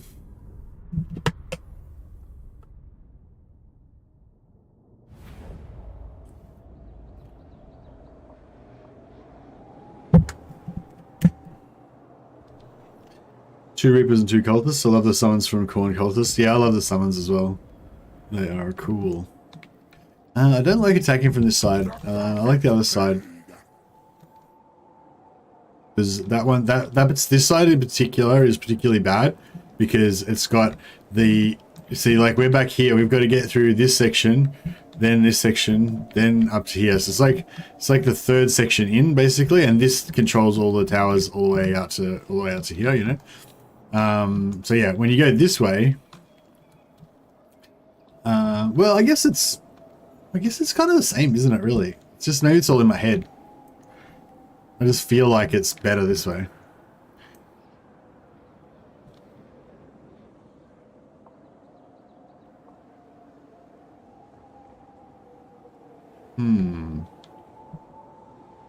And also, I don't like this. I don't like coming up here.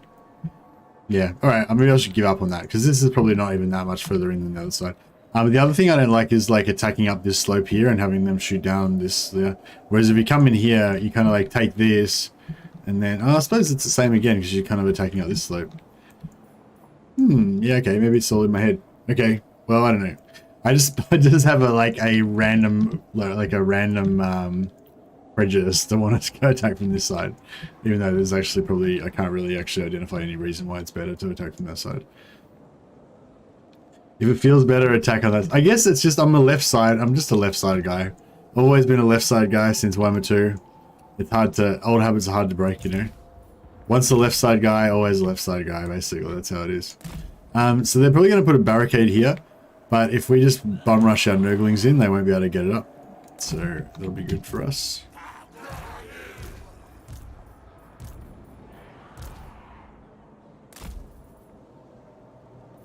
The plaguefather.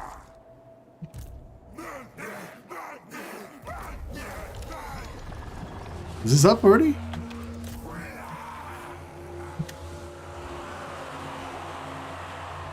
Motherfuckers. You're right, so they didn't start building it. They already had that up before we started. Instead of building a tower, they put that in. Dicks. I'm not going to try and destroy it because it's just a pain in the ass when they're ranged. Like, we'll get through it, but I feel like we'll get more work done if we go the other way.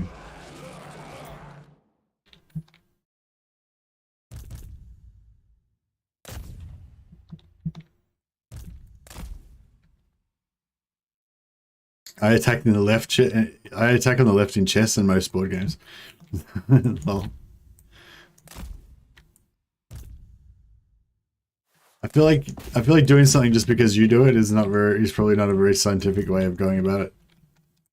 Coach Clock Monkey. If you said I attack on the left for a reason, then that would be probably better. But I guess if you're just trying to like make me feel better, then I guess that makes me feel better a little bit.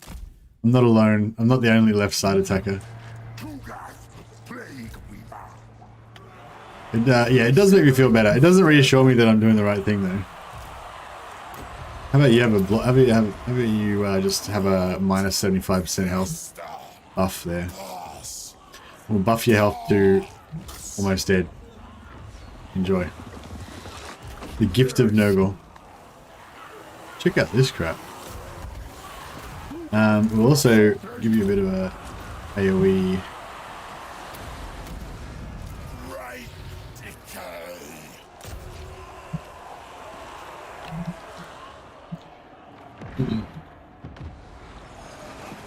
Yeah, I'm liking the blood boil. I think we need to get level it up a bit more, but get it cheaper. The choice would make sense if you had shields. Yeah, true. Okay. Well, actually, no. Wouldn't it be better to attack on the right, because then your shields would be towards the enemy if you were coming around the right side.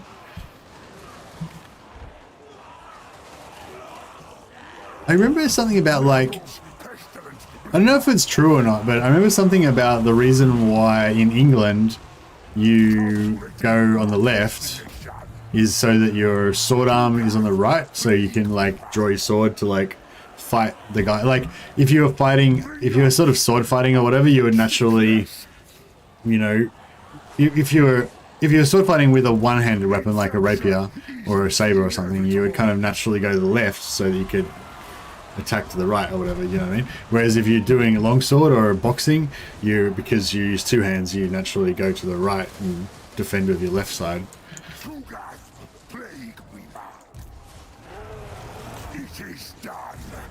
So maybe that's why, because in England they drive on the left side so they can draw their swords and sword fight out the window on the right hand side.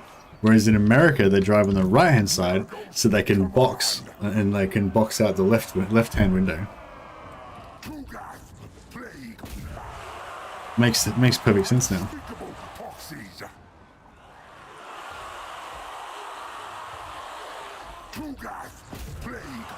Hey, Jesus.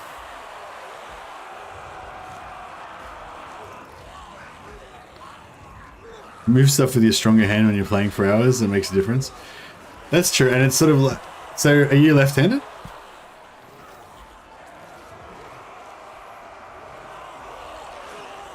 Yeah, most of the cheesable settlements had a left side weakness. That is, in fact, where my left side tendency comes from. You are correct, Dark Hunter. He's got my number. He knows what he knows what I'm all about. Just making sure my flyers aren't getting drilled.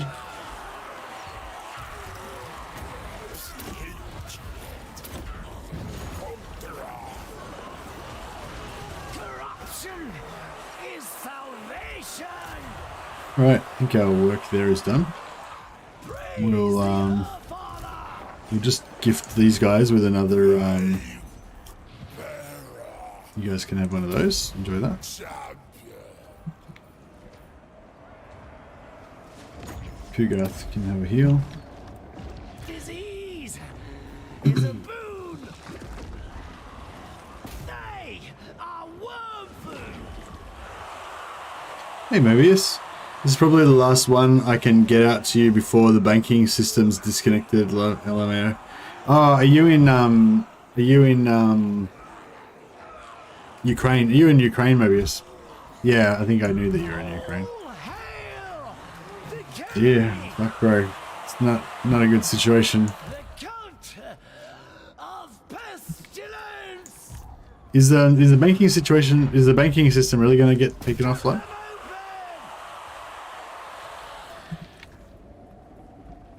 Wait, why is your banking system getting taken offline? Are the Americans gonna like cut you off or something?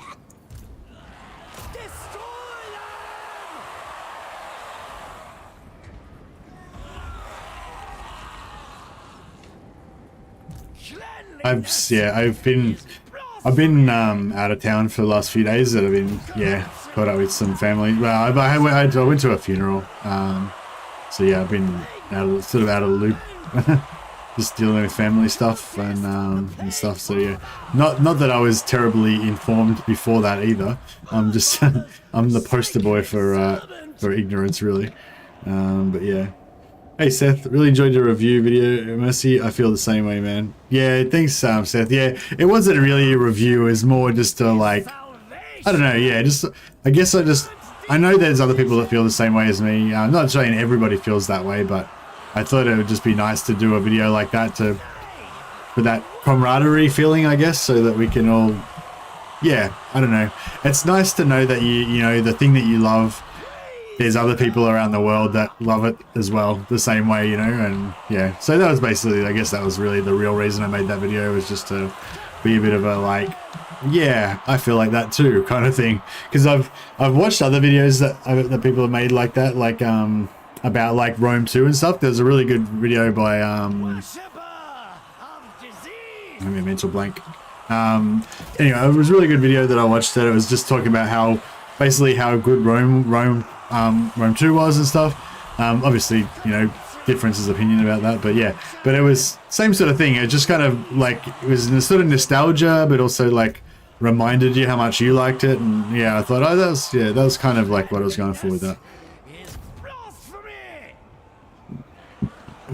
Is there a camel cull scheduled for Australia? I'm not sure. Could you show the cultist model when the match is won? We can show the cultist model right now. He looks like a skinny dude with the plague. I love how this is what Nurgle armies look like.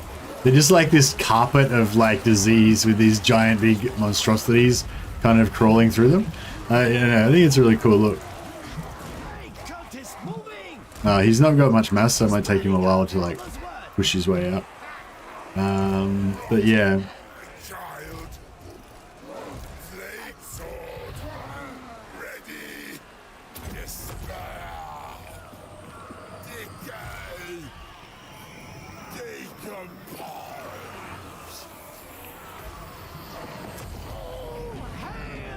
This is the cultist. Yeah, so he looks pretty cool. I reckon he looks kind of cool. The only thing I don't like about the cultist is that I think he's a bit washed out. Like, I think he needs more contrast, you know, more the darker shadows and a bit more contrast and stuff like that. But that could be my graphics card that's screwed up. Oh yeah, so thanks a lot for the super chat, by the way, Mobius. I appreciate you like using your last transferring of rubles to send me a super chat. Yeah, I don't even know what to say about all that stuff, man. It's pretty hectic. Yeah, I was gonna say I hope everything works out well for you, but I mean I hope it works out well for everybody, you know. It's scary when big things happen, you know. Yeah, as I said, I've been out of the loop for a while. I haven't watched any news for like a week actually, so I don't really know what's going on. He does have a run, indeed. That guy looks like me, says Morn. Oh no, if this looks like if any of you are thinking this guy looks like me, then you should immediately call a doctor. Do you know if you save the same character twice, does it overwrite the old one, or does it make a new save character? Hey, Andrew Tobias, it overwrites the old one.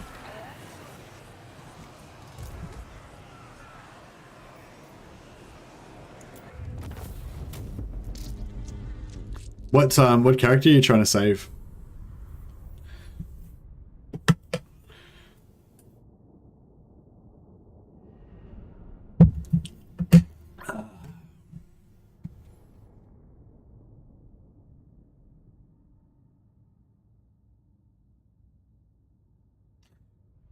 Rome 2 on release, or Rome 2 after a billion... Rome 2 the way it was for the majority of the time that people were playing it for the last few years, Nicholas. So yeah, no, not in the first few weeks of release. Which is basically irrelevant to me, you know? That's the thing, like, that with that whole, like, patches thing and all that bullshit, like, not bullshit. Sorry, it's not bullshit. But the way that it is like, yes, all the people that are only going to play Warhammer for a couple of weeks or whatever, you know... they're going to be heavily affected by launch instability, you know, patches being required and all that kind of stuff. People like me that are going to play these Warhammer games for thousands and fucking thousands and thousands and thousands of hours. Like, I literally don't give a shit. It could come out and be completely fucking unplayable for like a month. Doesn't fucking matter. I'm going to be playing it for like 5 years. Who gives a shit if I can't play it for a month, you know? You know what I mean? It's not literally like that, but I'm just sort of being a little bit like extra, you know, I'm exaggerating a little bit, but you know what I mean? Like, for somebody who just like thinks, oh yeah, Warhammer looks cool, I'll buy that and I'll play it this weekend, and then the game doesn't work for them, they can't play, it keeps crashing or something, it's going to be like super frustrating. You're going to be like enraged. You're like, oh, I put aside this weekend and I was going to have 2 whole days to play without the kids and I can't fucking play it, and fuck this company, this sucks, and you know, I'm really angry, you know? And that totally makes sense, you know? But like, if you're planning on playing the game for like years and years and years, then who really gives a shit about whether it's a bit unstable for the first couple of weeks when it first comes out? You know what I mean? It's just, unless you're the sort of person who just likes to get kind of like outraged about things on principle, you know, it's like, on principle, games should always be perfect when they first come out and blah, blah. Like, sure. If you think that games should always be perfect when they first come out, then I guess that's another reason, you know? And I think, I'm not saying that's wrong. Like, there's an argument to be made for that as well, but it's just not the way it is, you know?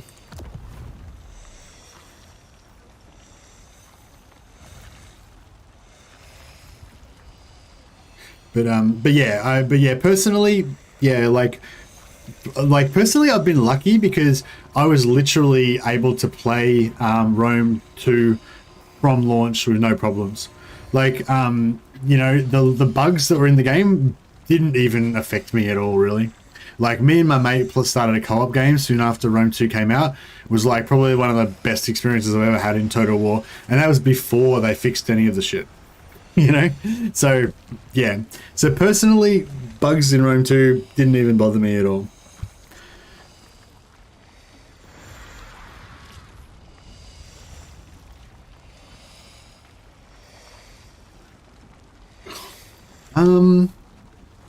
I can't even remember where we are. Yetchich. I want this money.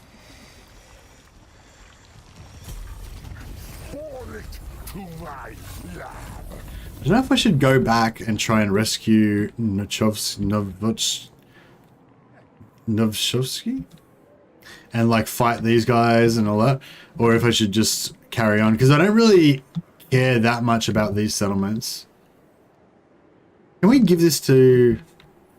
Oh, let's see what's going on here. If we could kind of gift them stuff to Thrott, that would be really cool. Crackadordan. No, I don't want to give him Crackadordan because it's part of my... Well, I suppose we could give him Crackadordan, couldn't we? We could give him like Crackadrak and Crackadordan. We could give him the whole settlement because it's not friendly to us anyway. Like, it's not good area for us anyway. And then we could have him, then he could sort of defend the north. We could kind of take the south. But I want to, I mean, we've already built it up a fair bit. I don't want to be just like, yeah.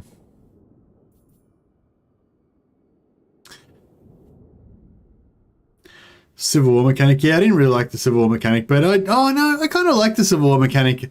I liked the fact that there was a Civil War mechanic, but I didn't necessarily like the way that it worked out. But yeah.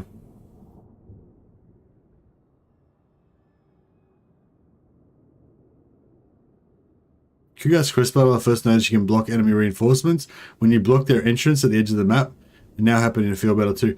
What do you mean, Christian? What do you mean by block their entrance? Do you mean like put your army where their entrance is?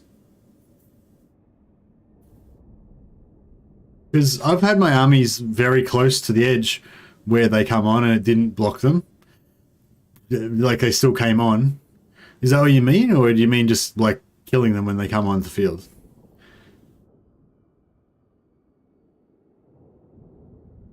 Had Nurgling's camp.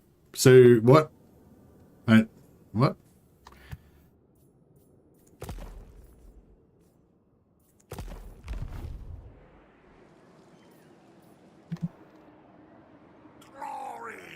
You responding to me when you said exactly? Because I said like 17 things, so I don't know which exactly you're talking about.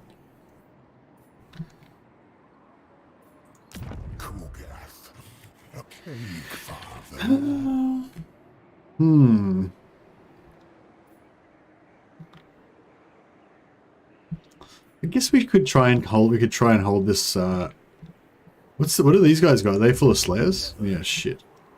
I don't know if I want to take on this full slayer army. They're anti-large, not anti-small, so that's one good thing. But yeah, I don't know how a full stack of Nurglings will go versus a full stack of slayers. Like the Nurglings do regenerate, but they if they die, they don't regenerate. They don't have that stinky reinforcement. Exactly. Nurglings were at the edge of the map. Reinforcements did not spawn. Okay. And did a message happen or anything, or Nurgle cults generate infections? I don't think I've got any. Oh, here we go. Where's that at? Yeah, cool. All right. What's going on here?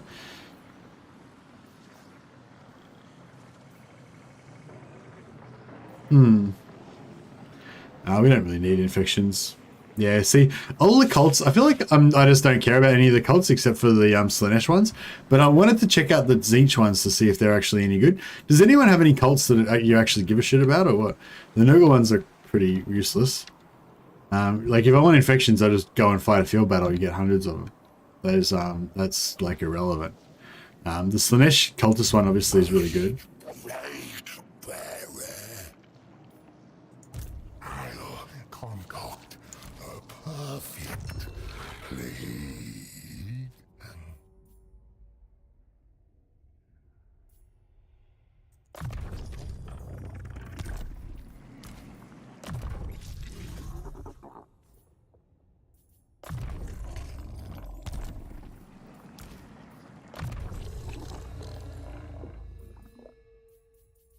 Yeah.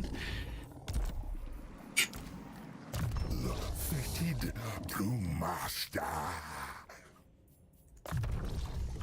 I must promise. No message, but I left the Nurglings there in the quest battle. After army losses and all visible slayers were killed, the quest battle was not over, and they spawned after I moved the units. Oh, okay. So I just kind of blocked them out until you didn't move. Interesting. Have you had the same effect happen in a non-quest battle? Is it maybe it's only like, yeah, is it only quest battles, do you think, or do you think it's maybe all battles?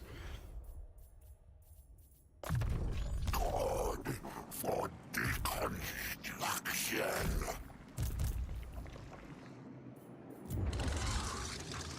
One more turn still.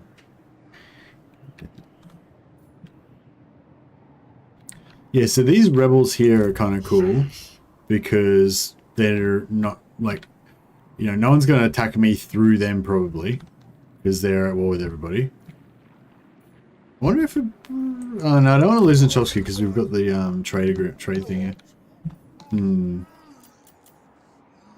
Oh, yeah, and how are we going with our plagues? So we got double growth, double growth, double growth. No, it doesn't affect us. Should we start putting the old double growth on these ones as well?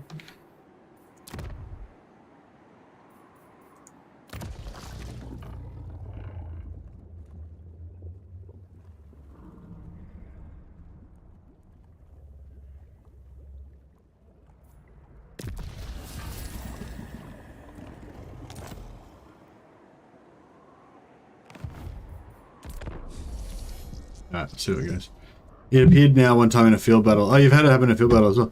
Okay, that's interesting. So do you reckon like, so you reckon one unit of Nurgling is enough? Just put it directly on top of the quest marker, on top of the reinforcement marker, and then that's all you need? Or do we need like 5 Nurglings to like block off that whole section of the battlefield, or what? Cool, alright, we've got Pustulant and we've got Plague Spreading. Okay, now let's do it. So, Plesk, I wouldn't mind giving it to Plesk, but they might, like... Oh no, it's alright, we'll raise a, so we'll put a Plague Cultist in Plesk. Oh, I can't do it on a Besiege Settler. Alright, fuck you then. We'll do it on...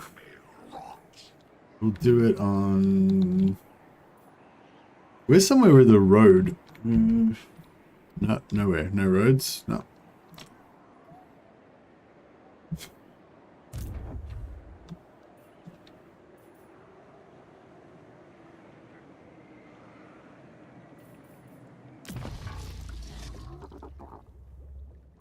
We'll do a plague cultist on Kugath.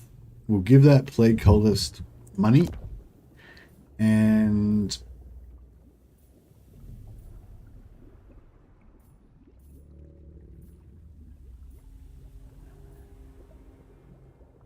plagiarization.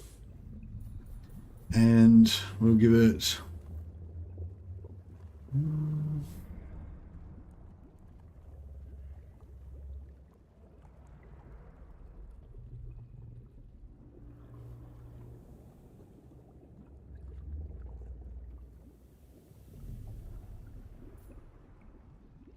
I don't know if any of these I don't know if any of these things really matter that much. I guess the campaign movement range is pretty good.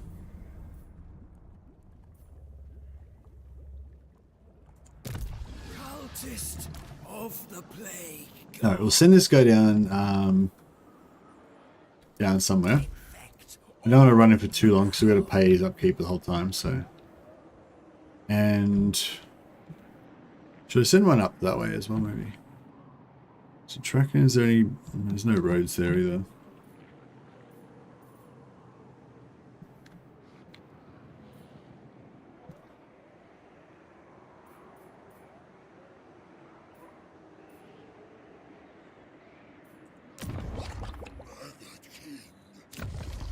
Yeah, we'll do another one here. Yeah, it doesn't really matter what base we do. So money, and we want plagiarization. Cool.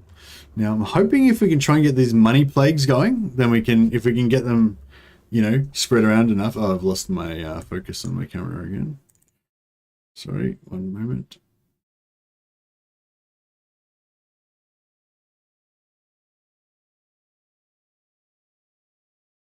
Yeah, so the plan is if we can get these money plagues going and get them to be perpetual, then we could slowly build up our income with them.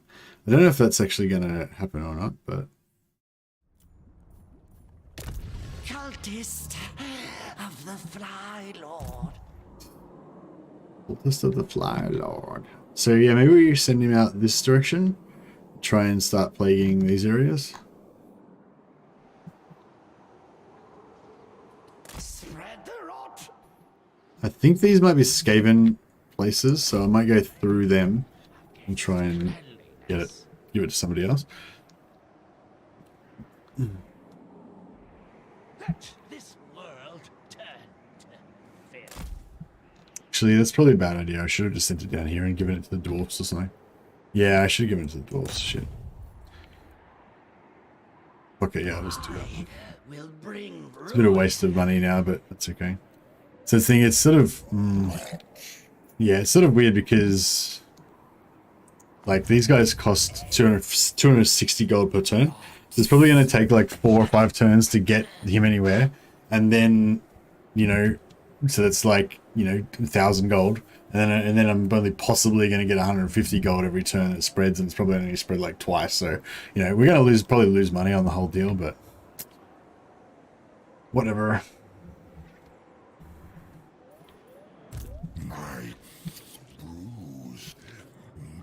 Yeah. All right. We're going to go back up here. We're going to kill this rebellion. Rescue Nachovsky.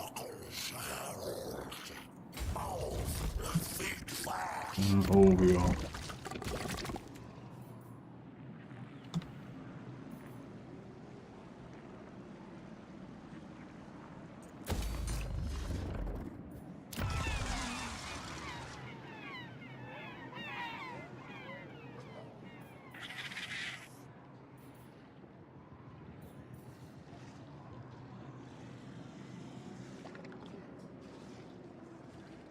This Dragon lost their pox.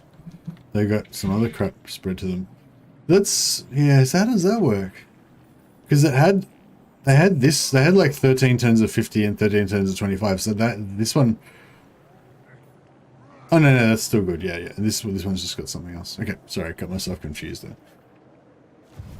Cool. I think we're good.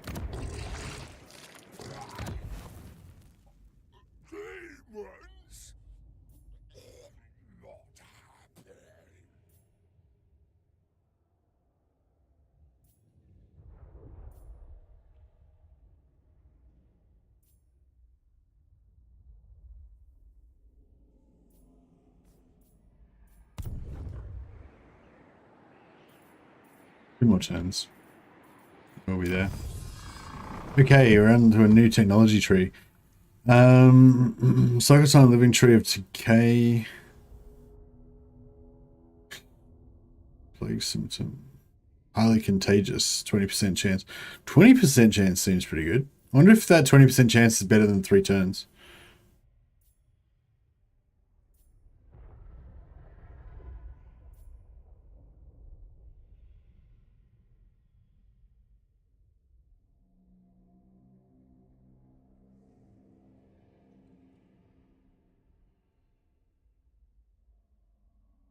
Passive ability when casting a spell. Does anyone have great and clean ones have bound spells?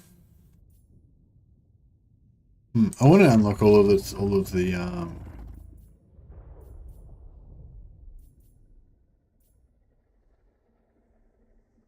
which one's the living tree of decay?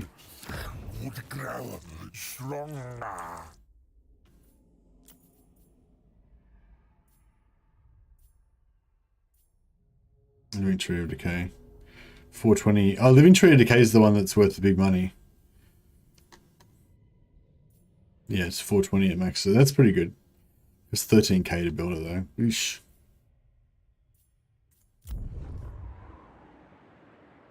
Spells are bound but still cost wind.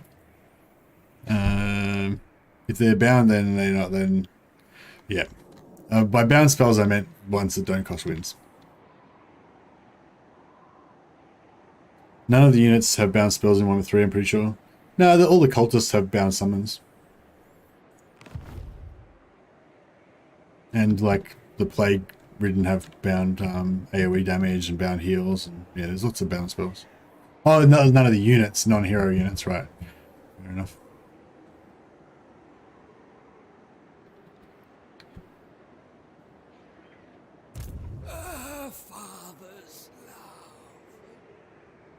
Alright. Oh, wait, what are we doing here? We'll do growth, I guess. Doesn't matter, it's not going to last very long.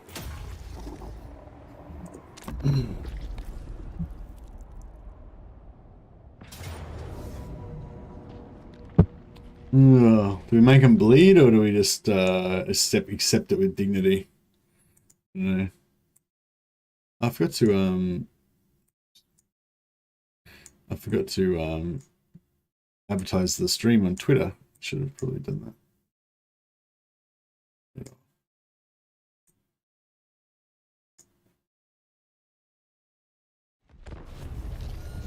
that. Yeah, we'll just try and do a little bit of damage. I will fight. Thanks, Cloak Monkey. Oh yeah, Cloak Monkey. Have you been finding any factions that you actually like? I feel like you should be able to like some of the factions. Like, I feel like ogres. I feel like ogres are pretty good. I feel like you could like love ogres just because they're so good. I feel like Nurgle would kind of fit in with your vampire fetish a little bit. They're kind of similar to vampires in a way, but they're magic sip shitter though.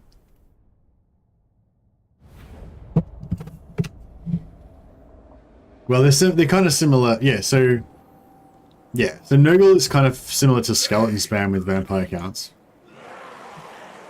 I shouldn't fuck around with this, should I? Like, I don't even care, really. What about if we... how many... The problem is that the major settlement part... Like, you can hold the major settlement part at the top here, which is kind of the most defensible, but it only has 1 tower usually, so it's sort of shit.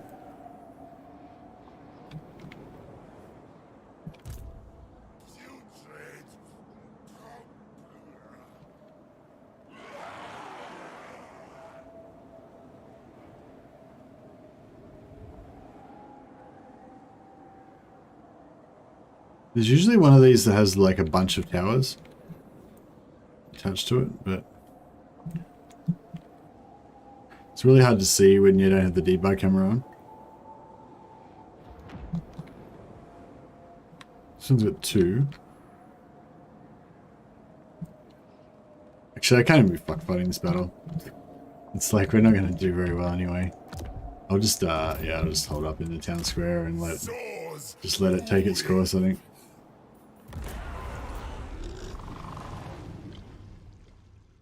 Ooh, finished the prelude. Tried Corn, struggled. Trying Nurgle, not finding a groove yet. Yeah, no, I don't think you'll find a groove with Nurgle or Corn. If you want to get into a groove, then I'd say, yeah, I think ogres can be pretty powerful pretty easily. Well, actually, if you just do what I'm doing with Nurgle right now, you'll probably have no trouble. Like, I think that's the thing with the thing with Nurgle is that it's sort of like vampires in that you it's sort of like Skelly spam in that you've got this blob of unkillable blob kind of thing going on. But it's also kind of like vampires in that you've got this like undefeatable, like you just can't really lose. Like once you got Kugath going with his Nurgle blob, you know, you just don't really lose battles. So you can kind of play the same way as you would play if you had like vampire stack, you know, on the strategy map. I mean, like, so you only got like one army, but that one army is always going to win, you know, that kind of vibe. So that's why I was sort of saying Nurgle's kind of cool. But yeah, it's a weird play style though. But yeah, ogres are really good, especially if you play Scrag. They're really strong.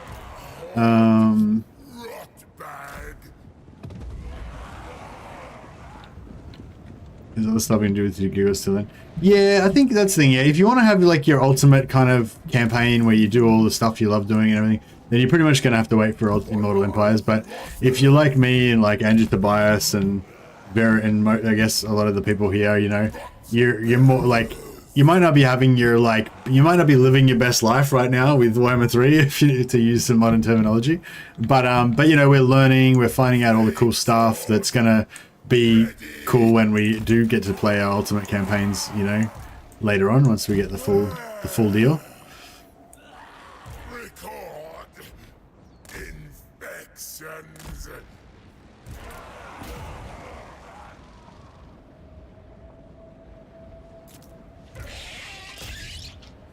Is this thing shooting? Throne of distraction. Bring Nurgle's rot. Is there any bullets coming out of this thing? It's supposed to be like a explosive. I don't know. Oh, yeah. Okay. I thought I upgraded it to like high level. Shouldn't it be doing like crazy damage? Piece of shit.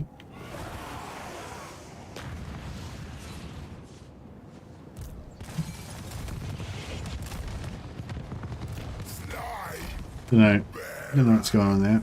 I'm not impressed. Pop tower there as well, since we've got money to burn.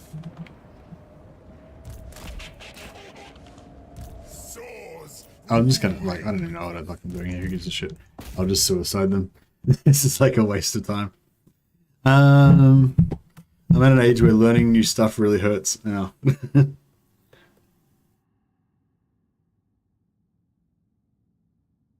How did you like the prelude? I never finished the prelude, so I don't know if it... I mean, I've heard everyone said that they thought it was good, but although I think a number of people agreed with me that the start was a little bit slow and annoying if you already know how to control your armies and do all the basic stuff.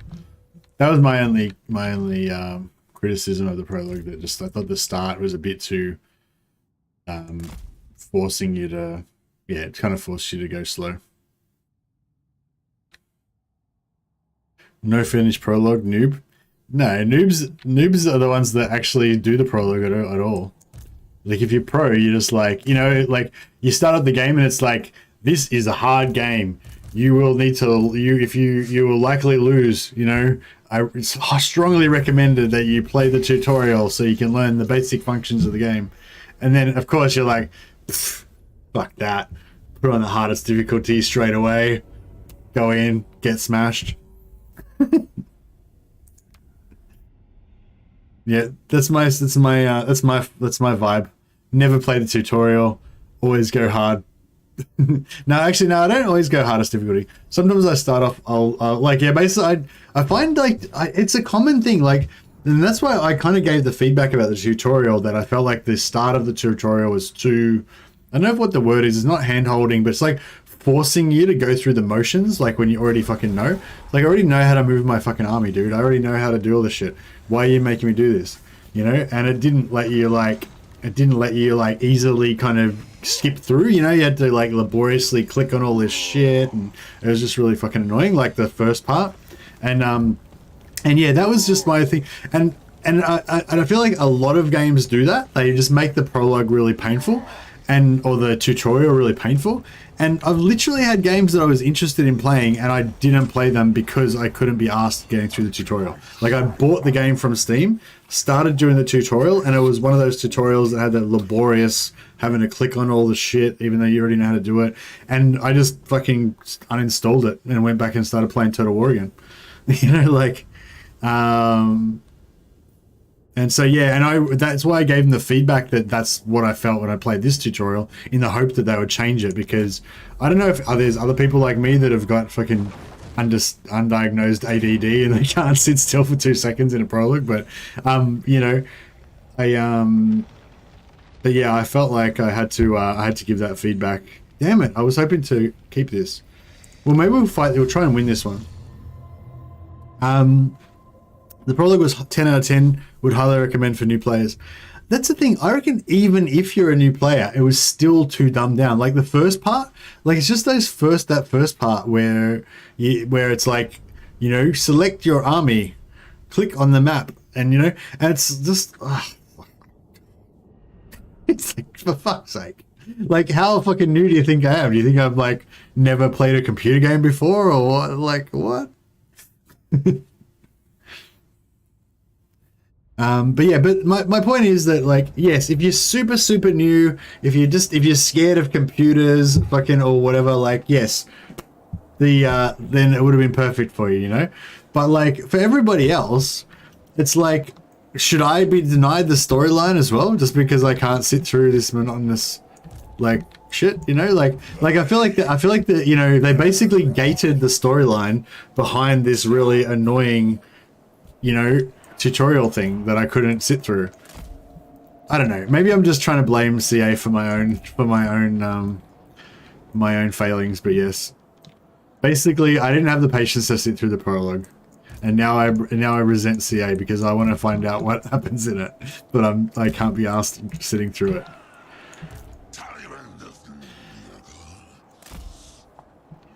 Somebody will it's optional, so for anyone who reckons they've got an opinion of you. Well, that's the thing, it is, you don't have to do it, but if you don't do it, then you don't get to see the storyline. So, you know what I mean? I feel like there should be an option to just, like, see the storyline without having to do it or something. Or you should be able to just click through, you know? Yeah, I will. I'll just look up the prologue video or whatever. Alright, what are we going to do here? We want a tower. We want something with 2 towers at least. That's only got 1. This has got 1.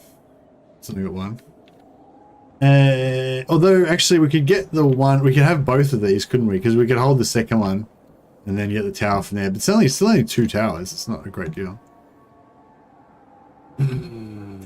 Maybe we could have this one as well. Where's the tower here? Tower here's there. That seems to have a pretty good commanding view of everything. So we'll put a 900 tower there. And then we'll put another 900 tower there. And then we'll see if we can try and get like a 500 tower in down here or something maybe.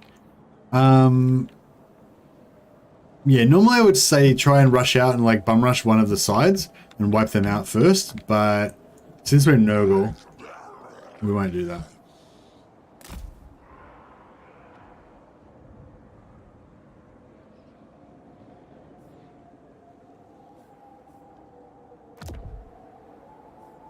Somebody was saying that if you put these buffs down, not that one, not that one, not that one. What? Oh, maybe it's this one.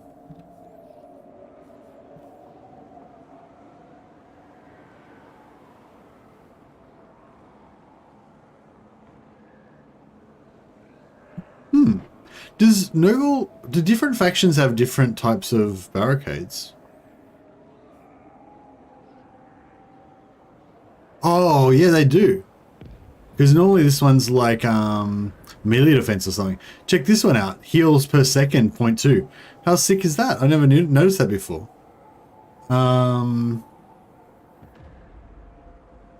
Yeah. I wanted to build the one that gave you melee defense, but it doesn't even matter. Like, yeah, we'll be fine. But yeah, I'm gonna go for the heal, bro. Heal sounds good.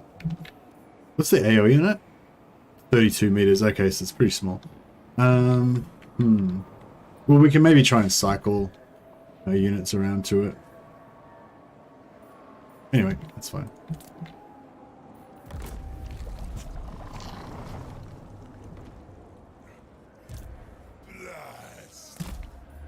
Oh yeah, to all the people that have been trying to get me to use all the people that have been trying to get me to use toads the whole time. Here we go. It's toad time.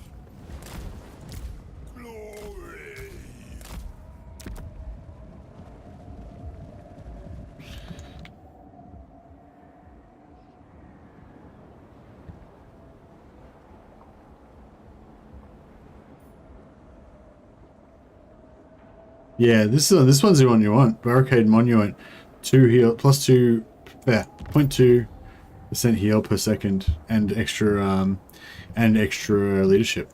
So you know, pretty good.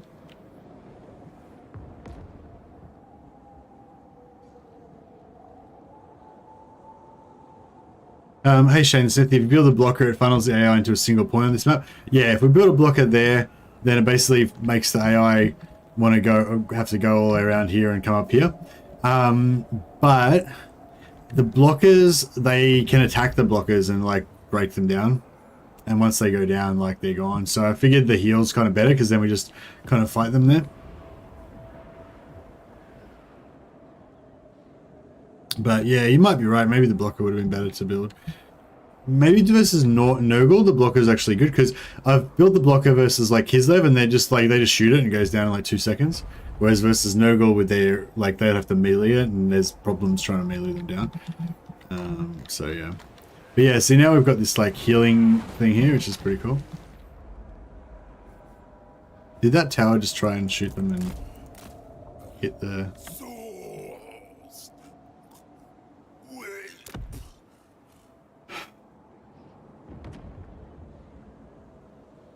On some maps, they just don't attack the blocker. This is one of those maps. Oh, okay, cool.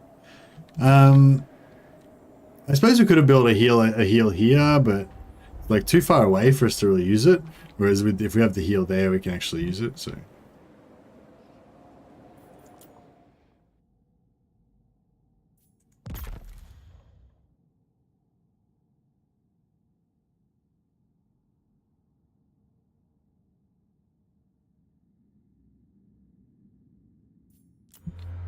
Doesn't look like they're going to come anyway. Are they going to take all the victory points first? Fine. Do that then. See if I can. I wonder if we should try pull back to this one. If we need to. So they're going to just beeline across to there, aren't they? What's the radius on this? Yeah, so...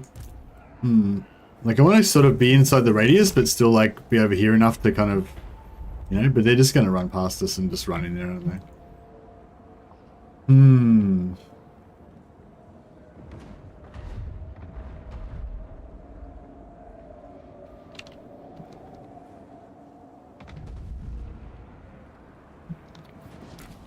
Might just send the frogs down to take that behind them again. We may as well miss out on having them in combat, but...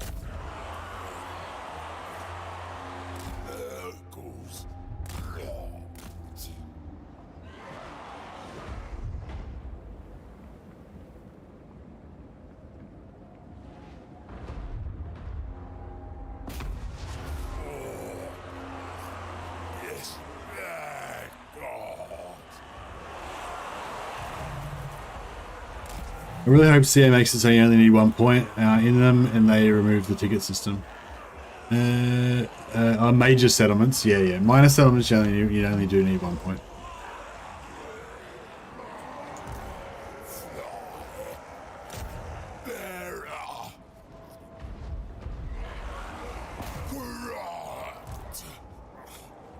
Destroy.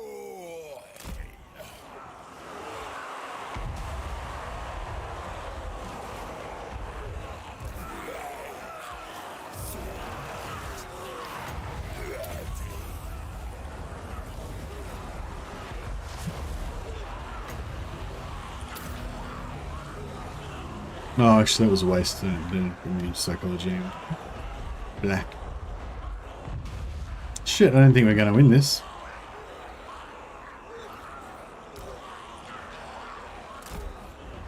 Tiny lurches.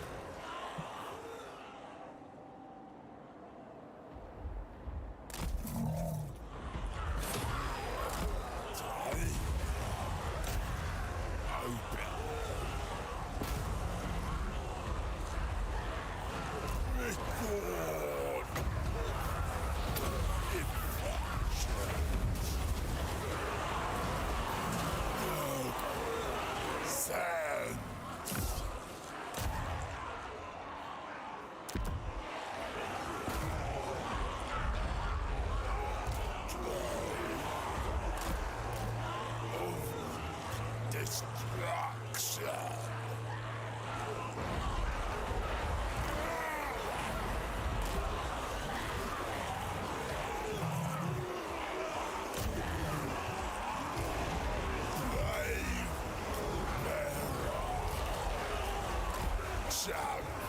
This guy's getting stuck in there, getting bashed by the beast.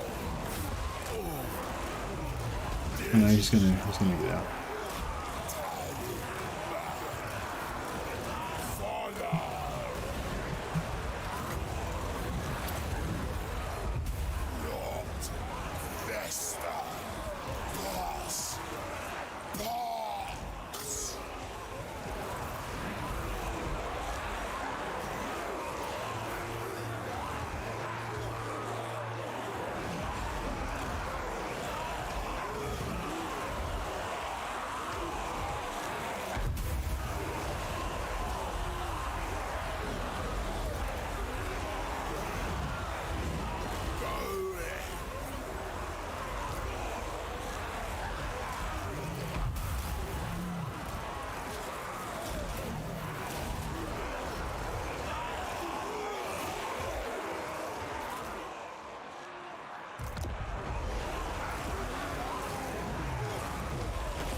Trying to cycle out my heroes and stuff to get them a bit of heal. Like my hero's taking a heap of damage now, so try and pull them out.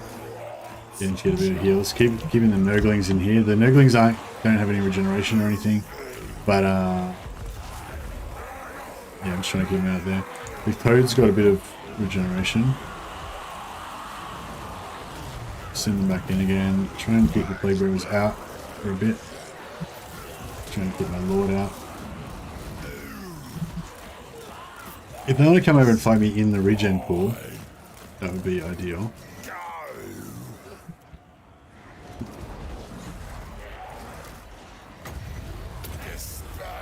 I might have this, maybe. I might take one of the Nurglings out as well. Try and start healing them. Yeah, just leave them just inside the edge. Just inside the edge. These Nurglings. Then heals. Cool. Yeah, we got it. Good job, team.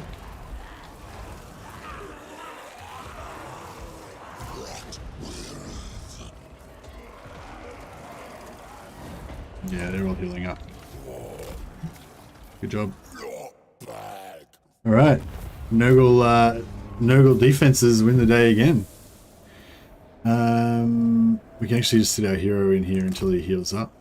Is he still getting heals? Yep. Yeah, let him level up.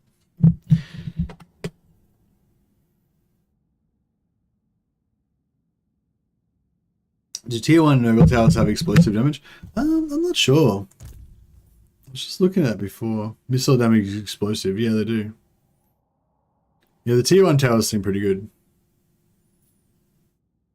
Don't tell me what they do. Oh, if you mouse over here, it does. So explosive damage times 2. Oh, okay. Oh, okay. So they just... Oh, wait up. So the tier 3 ones don't have explosive damage, but they shoot 4 projectiles. And these ones do have explosive damage and they shoot 6 projectiles. I'm not sure. Maybe they do. Maybe it was just the display, the way it was displaying, I think. I'm not sure.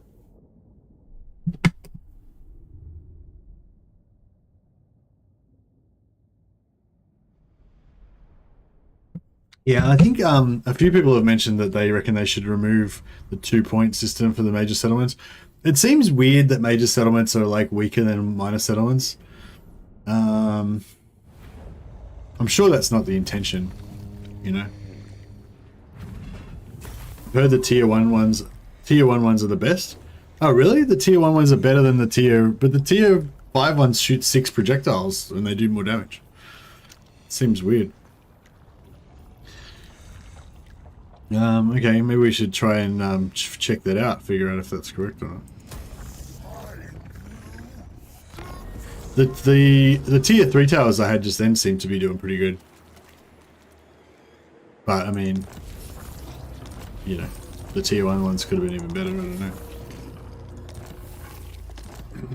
Okay, we got some dwarfs. No way. Dwarfs are a bit scary, but that's okay. Don't be scared, just get in there and have a crack, you know? Oh, we're going to lose Saputsky again as well. Yeah, see, maybe I should have just pushed on and not tried to defend.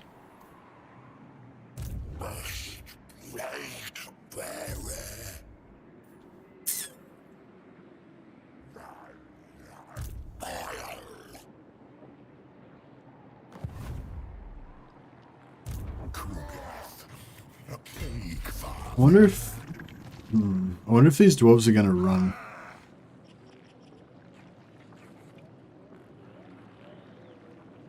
March on, children. Seed of the morning brings. I might give Kugath the physical resistance because the dwarves aren't going to do any magic damage, right? No. Oh, maybe he will. No, he doesn't. No magic damage. All right, cool. Let's rock some 20% physical. These the Nurglings have got base 20%. Yeah. So we can put them up to 40% physical resistance. Then we should be pretty serious business, I think. Contagion. And that gives us the summon. Yeah.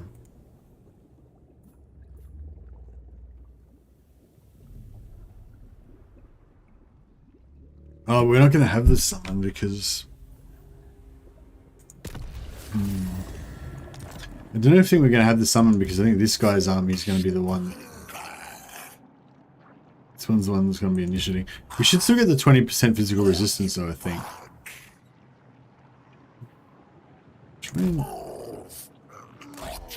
This way. No, he didn't run. It's okay.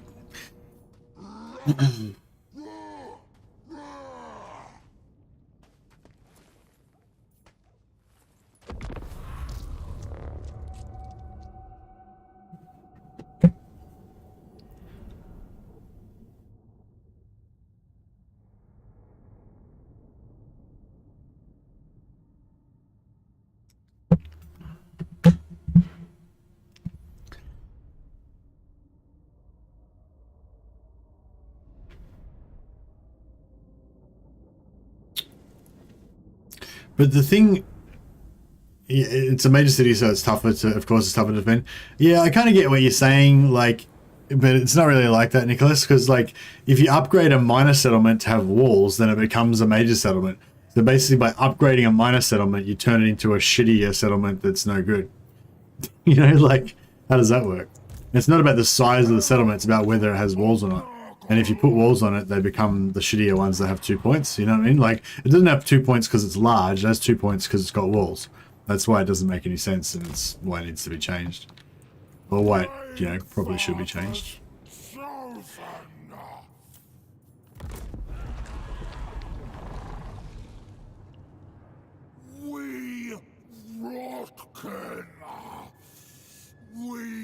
Unbreakable, unkillable slayers. Well, hopefully not. They're unbreakable. Hopefully they're not unkillable. That'll be inconvenient. Okay, looks like he's going to sit there and wait for us, which is good. We'll send these guys down to join the party. Imagine if he put one of his Lunatic Slayers there and just blocked me and I couldn't come in. Maybe because you're playing Nurgle, the walls aren't as good for you. No, we're talking about, it's the same for everyone, Jackson. It's not about the walls, it's about, there's, in walled settlements, there's two main victory points, and if the AI captures either of those 2 victory points, then they will eventually win. You lose points over time and you'll eventually win. In the minor settlements, there's only 1 major victory point, and even if the AI captures it, they still don't win. As long as you hold any of the 5 points in a minor settlement, the AI can't beat you. Whereas in a major settlement, like, yeah, you they get tickets if they hold either one of the 2 victory points. And it's as I said, it's not about the size of the settlement, it's about whether it's got walls or not. So it sort of just doesn't make sense that as soon as you put walls on a settlement, this is for any faction, not just Nurgle. As soon as you put walls on a settlement, it gets two different control points that you need to get, and you need to hold both of them. So, do you know what I mean? It's like, it just doesn't make any sense. Yeah, I think most people think they should change it so there's only 1 victory point that needs to be held in major settlements, and that way it would be, you know, make more sense. Because it's sort of like the whole point of a siege is that you know what we should do here? Should we just like jump in? We should just zerg them and be a blob, obviously. Yeah. Who am I even talking to? Oh, we've got our summon. Cool. So even though the other army didn't have the summon, did that just pop up after Kugath came onto the battlefield? I assume it did.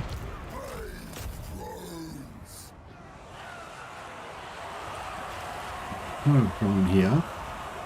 You guys just keep coming. Keep coming. This way.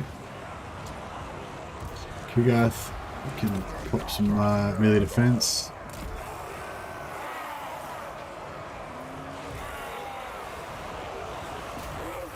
Giant Slayers. Alright, we can get a Helm of Discord. Get that in there. Get those guys out.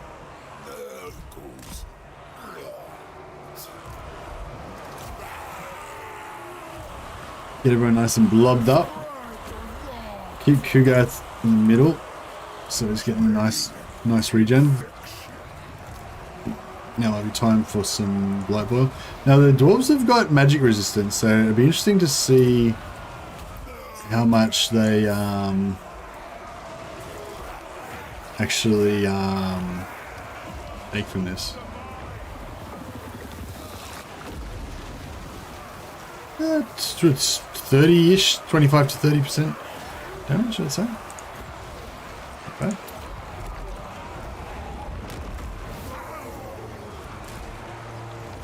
Alright, and we'll do a... Oh yeah, we need to get this rolling often as possible. Get another one of those. Some heals going. Yeah, I think we got this. This is pretty manageable, I think. Yeah, this end's finished. Yep, cool. Now we can just kind of come back the other way.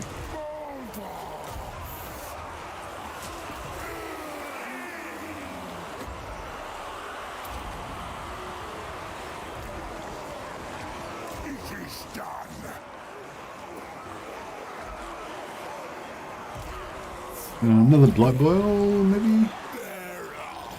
Yeah.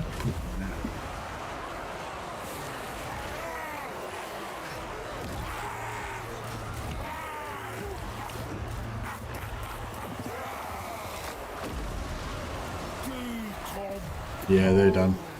That pretty much ruined them. We took a little bit of damage, but not too bad.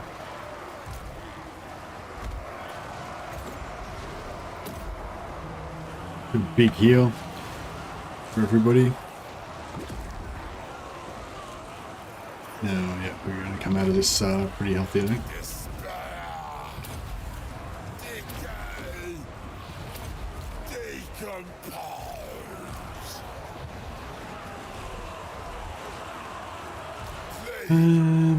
Should one more black ball to finish him off.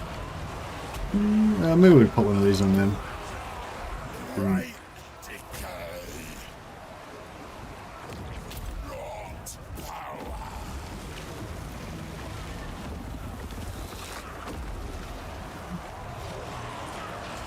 Alright, just got the Slayers to kill now. Really unbreakable.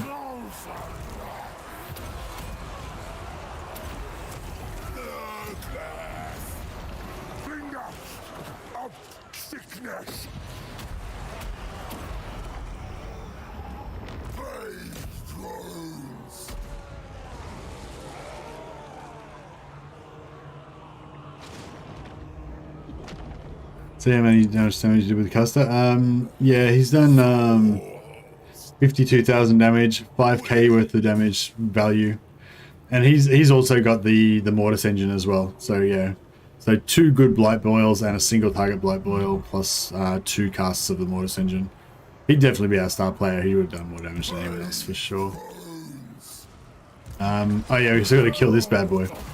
Forgot about that. Oh, yeah. Get the Lord away from him.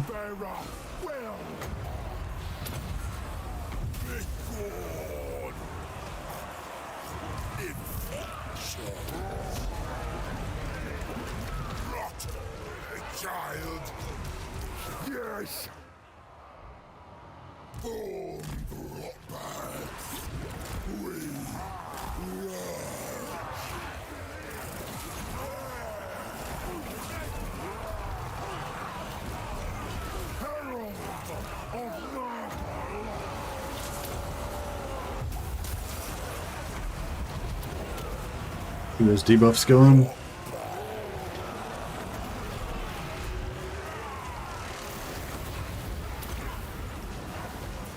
Nearly got him.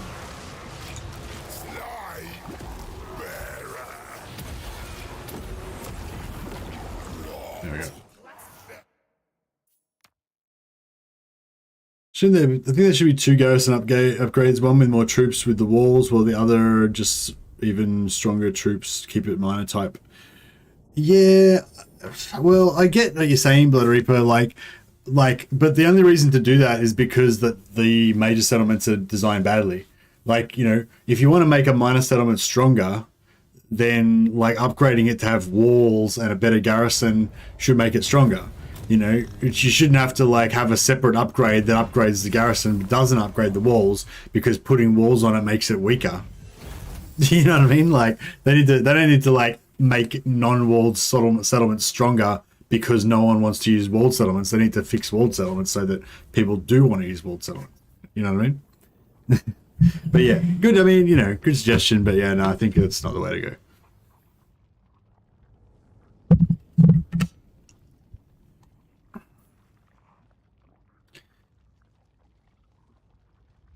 Oh yeah, so so I did say Kugath did a pretty good amount, because Kugath's got a constant plague, got a constant Mortis engine going as well.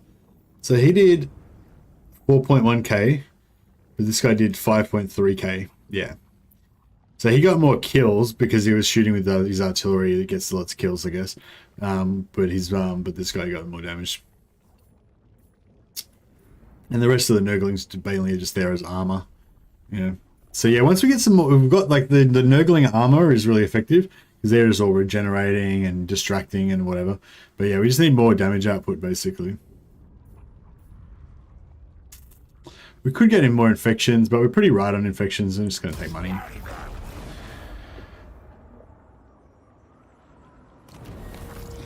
Speak for yourself. I happen to like using walls. Oh, did somebody say they don't like using walls? Don't know. Stream of Corruption does do poison as well, since it weakens enemy. Decent choice when upgraded. Okay. This doesn't do much damage though, so yeah, I don't know.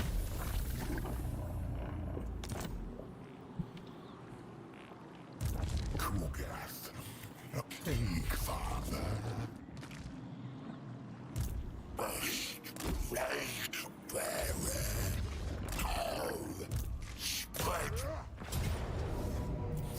I suppose that even if we don't really make any progress in conquering Kislev, if we at least like distract them from attacking Krakadrak, then you know we can still keep building up in Krakadrak, get some better units and all that, you know. Oh yeah, we just got a bunch of plague spreads. Whenever you attack an army, like the plague spreads bounces around to everybody. So yeah, so if you're attacking armies, you don't really need to do the transferring thing to get your spreads, but yeah, if you're not going to be in combat, then you may as well just do the transfer thing. Get some spreads on. Cultist of the plague. I might just spread this to Prague now, because that way you can start having a chance of getting some money.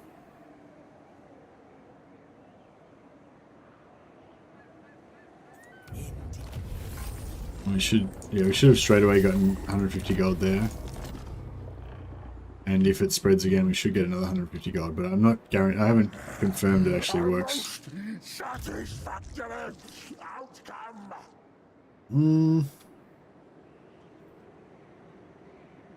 I don't know. Maybe I should just keep going this direction. Can't see any. Like how many turns is it going to get?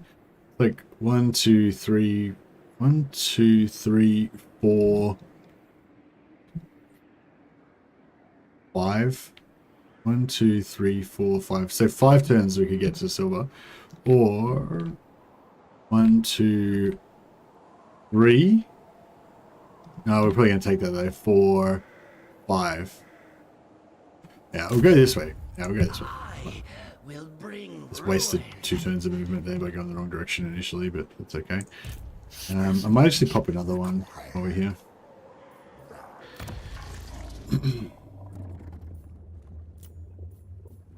And yeah, we'll go 150 gold and spread and minus campaign movement range.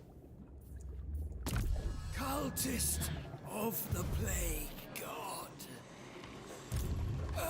Fathers. And we will spread that to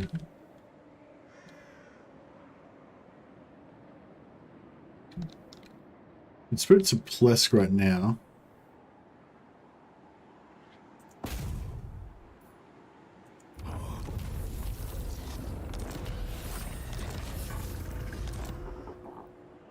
Yeah, see our infections go down fast when we waste them on cultists. Or spend them on cultists. Perfect experiment. I must promising reagent.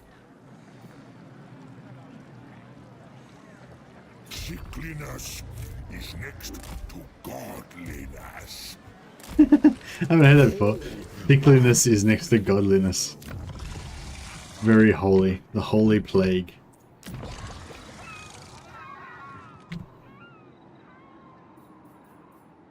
$2,200, so 22,000, so still good for money.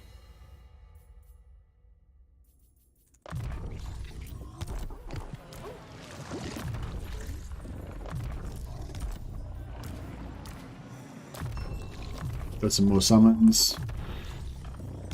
2 more plague-ridden summons. Plus we get the 2 innate. So yeah, that's pretty good.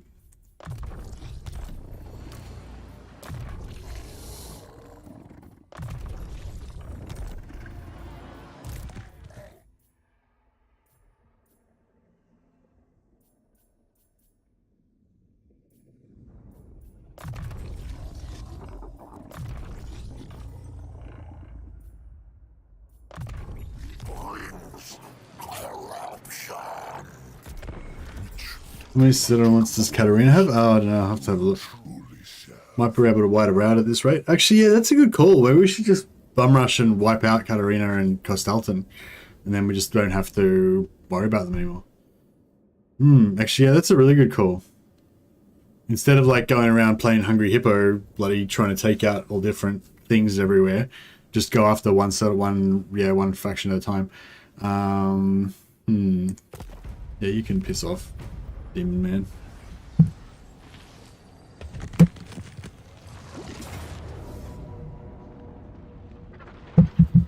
I feel like the magic reserve recharge mechanic on the ogres is the perfect implementation of the mechanic.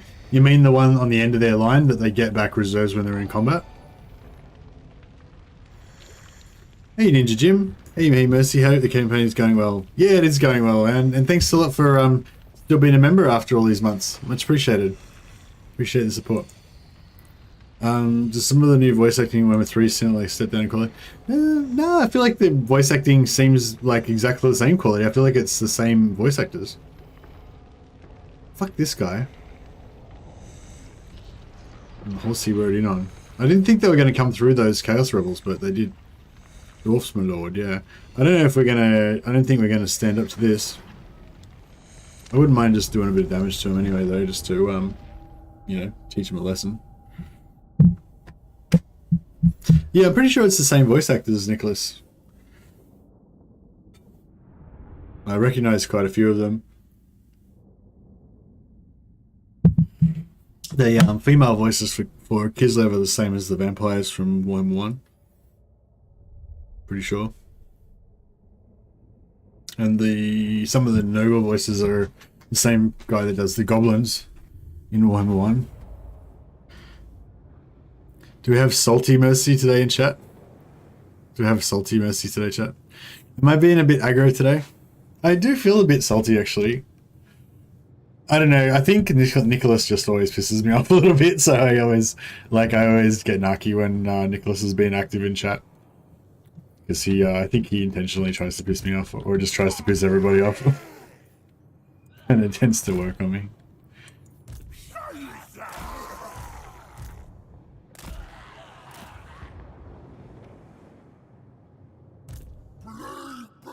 But yeah, I don't know. I just like I said, I just came back from the funeral and stuff, and this weekend, and yeah, I don't know. Maybe I'm not in a good mood. I'm enjoying this campaign though, but yeah. Now that you mention it, I am feeling a bit crabby, a bit cranky.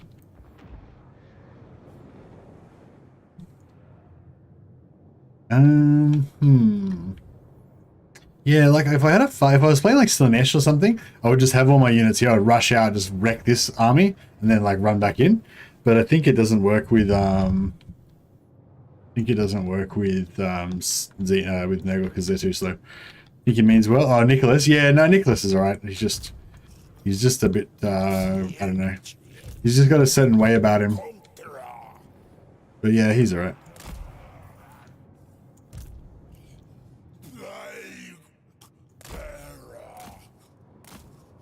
But I think it's like when you're a bit cranky, you're kind of looking for a fight, you know. So if anyone says anything that kind of slightly annoys you, then you focus on that, you know.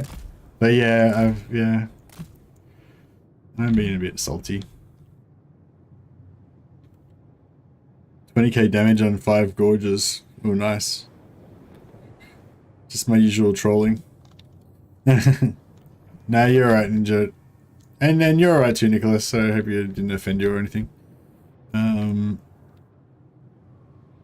But yeah, I just sometimes because you're you'd be the first to admit this as well, Nicholas. Like you pretty much like exclusively make negative comments like all the time, and so it's like, you know, sometimes it gets to me a little bit. I thought the cultist was useless at first, and I realized he can just go around dropping bearers on value targets. Dude? Oh, you mean the summon? The in-battle summon? Yeah, yeah. Yeah, the summon's good. I don't know. I'm just gonna put that there. Or maybe I should do these. Maybe I should do these better value for money, cheap turrets that Andrew was recommending. There we go, we'll try that.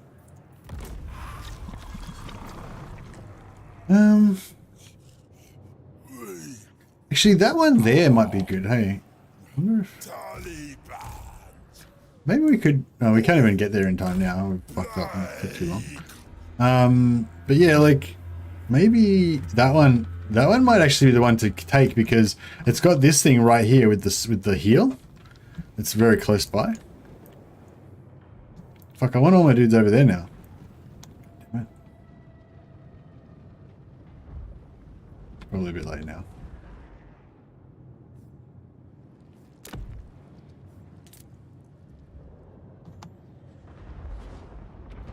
This one's gone here, but it's too far away. Oh, but maybe the AoE might reach up here. That would be cool. How far does the AoE reach? No, I don't know if it's even going to get up in time.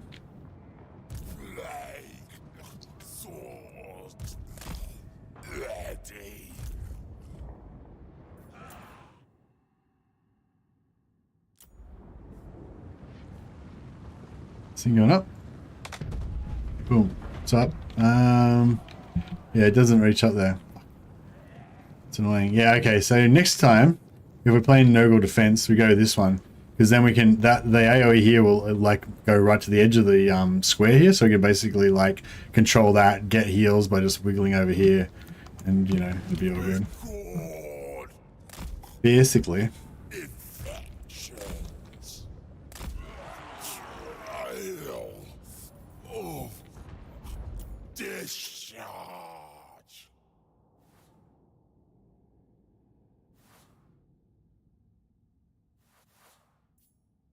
What the hell's going on? Oh, they're shooting my towers.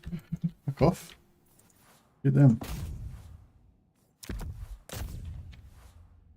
Oh shit, get back in here. Crap, they're taking it. Don't let them get it.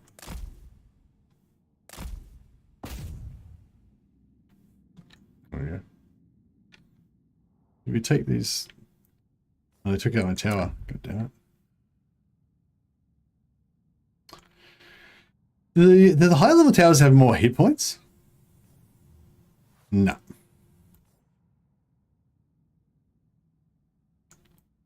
Where's this one?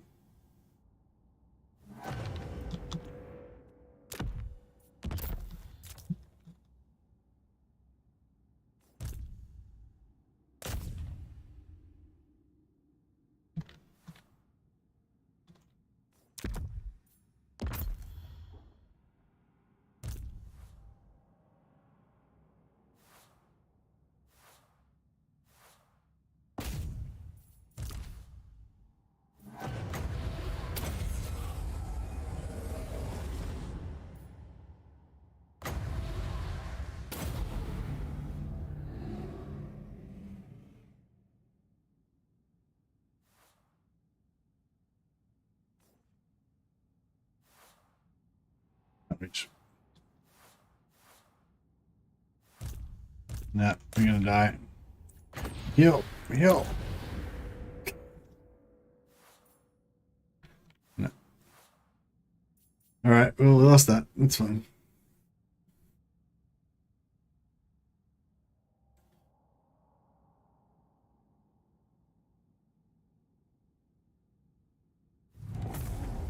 Negative comments. No, that's all right. I'm going off Legends recommendation. Yeah, well, that's another thing about Legend recommendations. Like, a lot of times people don't, like, get the full story, you know? So it's like, yeah, so with that one, it's like, so did he say that tier 1 towers are better than tier 2 and 3 towers? Or did he say that they're more cost effective? Or, you know what I mean? Like, what did he actually say? Because what he actually said, like, oh, well, you know, yeah, there's a difference, obviously. And yeah, I think that Legend he's a victim of that a lot. Like, he'll say, you know, Goblin Spearmen are the most effective, they're the most cost-effective unit in the Goblin roster or something, you know, or, you know, Sneaky Skulkers are the most effective, cost-effective unit or something. And then he'll get misquoted as saying that, you know, that they're the best unit in the Greenskin roster. And like, you know, or he'll say some things like does the most damage, and then that'll get translated as the best unit, even though it's not the best unit because it's really expensive, or you know what I mean? Like, yeah. So yeah, I think he gets misquoted a lot. Hey Ninja Jim, very late to the party, still playing my first campaign as Cathay, but can't figure out what is the point of the Realm of Chaos. Oh, have you been to the Realm of Chaos? Basically the point of it is that you go to Slaanesha's realm, you go all the way down to the bottom level, and then he'll offer you a bribe. The bribes get better and better as you go down lower and lower. When you get to the bottom level, you get like the best bribe, you get that, and then you leave, and then you go back to the campaign and keep playing. Basically. But no, the actual point that's meant to be is that you're meant to go to each of the 4 realms and get to the bottom and get the soul, and then once you get all 4 of those, you do like the final battle, and you save the bear god, and you win the game. But yeah, I don't really care about that. I just want to play the grand campaign.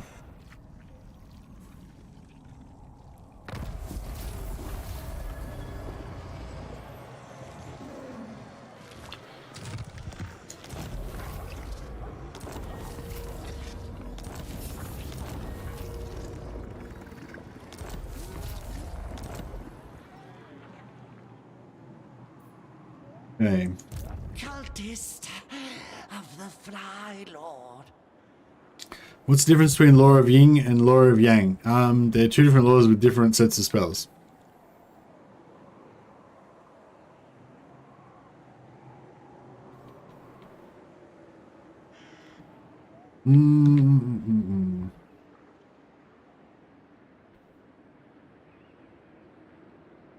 I thought that one of them was more damage and the other one was more like buffs and shit. Buffs and debuffs and March for whatever. her father.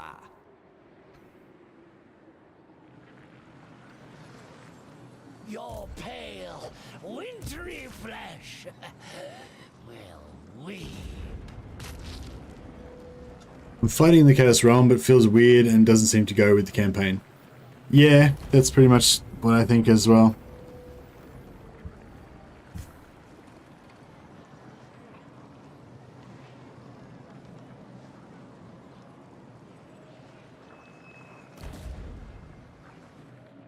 So, oh man, these dwarfs, if these dwarfs take Crackerdrack, it's going to be a serious imposition to me.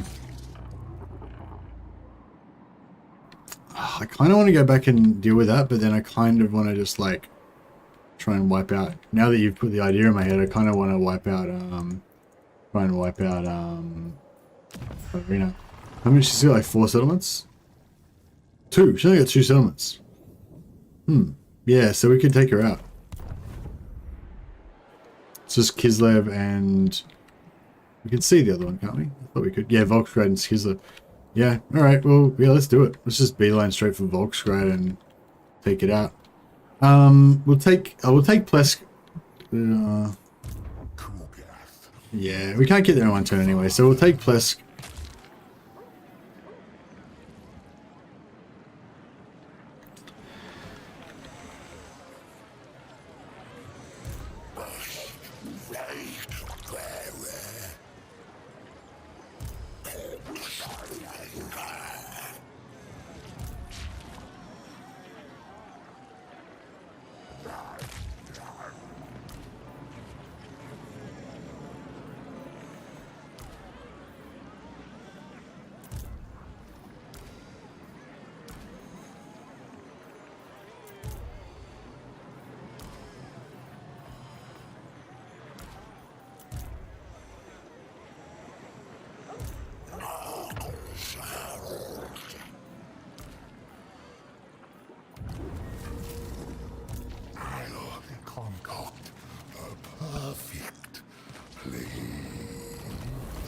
Was his answer the best, really? Was it actually a good answer, or did I just say something really stupid? Wish they rewarded you fighting the Chaos Realm with something other than story progression. Just feels like work. Yeah, that's pretty much what Legend said in his review as well, Drusilla, and I highly agree. It's been a problem since all the way since Warhammer 1. Dame Offensive made a video about it back when, like, you know, ages, like what was one of the earlier videos. Yeah, I think that's a problem not just with this campaign, but with like all of like the whole Warhammer series. Like, you know, there should be a reward in game for finishing the campaign. There should be in-game rewards for everything that you do. Like no in-game reward just sucks, you know. you know, and it's like it's not like it's a new concept or whatever, you know, like in Dawn of War, like in heaps of other games, you know, like you'll get to a certain, you'll achieve a certain level or whatever in the campaign, you'll get through the first chapter or something, and you'll get like stronger units, more powerful items, better spells or whatever, and then you go into the next section, you know, or you go into the next challenge or whatever, and you're stronger and you've got more stuff and all that, you know. Whereas in this one, it's weird. It's like if you don't do the actual quest, then you get a reward. Whereas if you do the quest, you don't get any reward. You know. Hey Seth Kelly, thanks for becoming a member. That's awesome, man. Yeah, I really appreciate the support, and yeah, thanks to all of the members that have been members since the start, and thanks to all the new members, and thanks Seth for becoming a new member today. The plague weaver, the rotting poxmaker.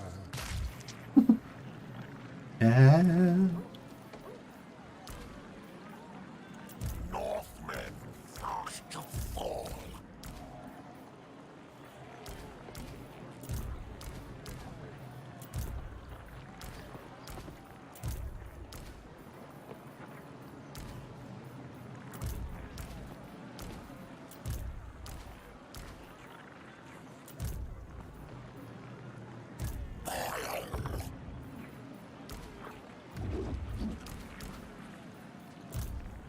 I just realized I've actually like wasted heaps of movement now. The Kugat's gonna be like not able to travel as far. Oh well. Such is life. Seek fresh experiments. Clarifather asks.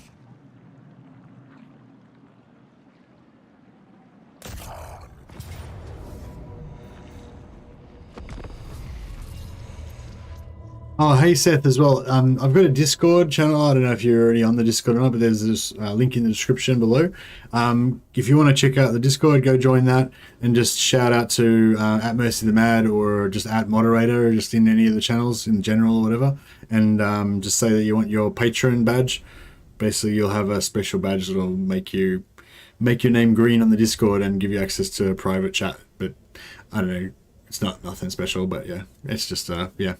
You get a green name if you go on the Discord.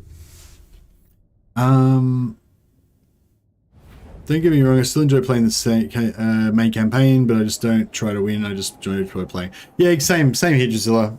I don't try and win at all. I don't even bother playing the main campaign, basically. I just always go to Slanesh's realm and get bribes from him and then just go back and play the normal campaign. You can always play with the campaign disabled. You just need to edit one number. You can delay the start of the rifts or disable it completely. Oh, nice one, Dismissive. Cool. There'll probably be a mod out that does that very soon then, I'm sure. Do you want to, maybe you, I don't know if you're on the Discord, Dismissive, but if you're on the Discord, if you wanted to like put a post on the Discord about how to do that, we could maybe put that in the resources section, because I think if that's actually something really simple that people could do easily, like if it's in a text file or something, then yeah, I'm sure a lot of people will be interested. If you need to use Pack File Manager or something like that, then it's probably a bit beyond the average person, but yeah, still might be good if you want to chuck it on the Discord. And good, thanks. Oh yeah, that'd be awesome, Seth. And if you want to chat off when we're offline about strategies and stuff like that, I quite often drop in there and chat and stuff, but there's a lot of other guys on there, some very smart guys that are great at Total War, that are always having conversations about things on the Discord if you're interested in that stuff. Alright, we'll just hide in the trees here for a bit. Get the siege in the road. It's going to take a while for him to get in there anyway. Doing that sounds like a nice way to accidentally brick your game. Oh, it's not really. You just back up the file. Like, I mean, yeah, it is a bit scary messing around with your game files, but if you're gonna alter a file, like, it's pretty straightforward. You just save that file under a new name, back it up, and that way, if you do ruin your game, you just copy the original file back in, change the name back, and Bob's your uncle. But yeah, don't mess with your shit unless you backed it up. You can always say verify the integrity of the game files or whatever, and get it to re-update that way if it's, I'm not sure if that'll fix everything, but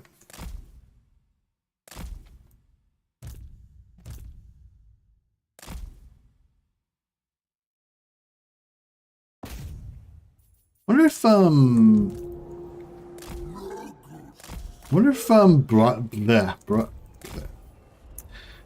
not working. I wonder if Blight Boil will do a lot of damage to this barrier if I cast it on there. Check this guy out. He's like the fastest guy in our army. Speed 34. He's tearing. Blazing the trail. I think that they got it right. You're not supposed to want to go to the Chaos Realms. It's a slog. You do lose your leader for a time. It's a sacrifice. It's Warhammer lol. Yeah, that's true. That's true. I think it'd be a lot better if you didn't have. I think it'd be a lot better if you could ignore the Realms of Chaos. You know, like if you didn't have to go there. I understand that they wanted to make, like, if you make a campaign, you want people to play it. But yeah, I think that they need to have better incentives for you to do it. Like, you know, it's like if they want you to do something in the game, then instead of making it so that you have to do it, they should make it so that you want to do it. You know, like, it's because it's a game, right? You know, like the whole purpose of it is to make you have fun. So yeah, you should make it fun, basically, I guess. But yeah, I find that none of the okay, so maybe I'm not qualified to talk about this because I've only actually tried the Slaanesh realm. I've literally not ever gone to any other realm except Slaanesh. I've only ever gone to Slaanesh's realm. I have seen videos about the other realms, so I kind of know what they're all about. But yeah, but like none of them interest me. Like I don't want to go there. You know, like what am I trying to say? Like when I play a campaign, I might think, yeah, I'd love to like play a campaign centered around Kislev. I love the areas there. I love like fighting across the rivers, in the forests, using the forest for ambush. You know, I just love that whole terrain. I love the way the settlements are set up, and you know, well, whatever. It's Kislev, great place to have wars. You know, my favorite war place or whatever, or empire or whatever.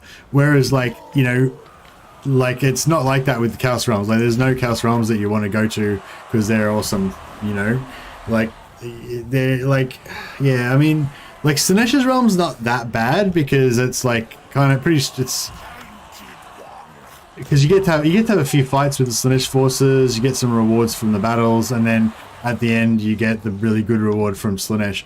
So it doesn't feel too bad, but like there's no strategy like to it. Really very minimal strategy. You know, you can't take any secondary armies in there, so there's no complicated strategies with like ambush trapping or, you know, anything like that, or anything funny movement stuff or anything. You know, it's very limited, very simplified kind of what you can do in there. And the other, I gather the other realms are kind of pretty much the same as well, in that there's very limited stuff that you can do in there. So yeah, I don't know. I feel like either they should have made the Realms of Chaos a lot more expanded and a lot more crazy, and like you could actually go on adventures in there and go mad and get lost and fucking crazy shit could ensue, whatever. Or they should make it so you can just ignore it. I think that they should definitely make it so that you can ignore it. Actually, I think that would be a good move. Like having it so you just die at the end, like if you've been ignoring it, it sort of sucks. Or maybe not that you totally can ignore it, but like you get the option to like teleport to the final battle and you can just keep fighting the final battle. So as long as you got like a doom stack or something, you can just keep doom stacking it or something. I don't know. Yeah, I don't know. I'm just rambling basically. Corn's Roll is my favorite. No annoying mechanic, no rotating turn wasters, just move, fight, you're done, quick and simple. Yeah, but it's still like, you know, the least annoying. You know what I mean? Like it's still like not, like it's not cool. Like you don't want to go there particularly. You know, it's like, yeah, I don't know. I feel like it's a bit of a missed opportunity, but you know, I feel like it was a bit. They had a lot of work to do. They had a lot of different things to focus on. I think they did okay. I think the Chaos Realms are okay. You know, I don't think they're like a travesty or anything. Just think they're just not, you know, not that exciting.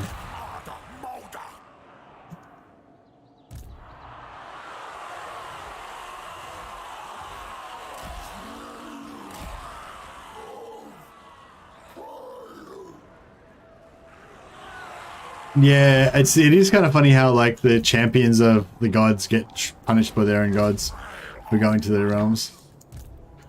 Maybe it's their way of saying stop being lazy, get back out into the world and get to work.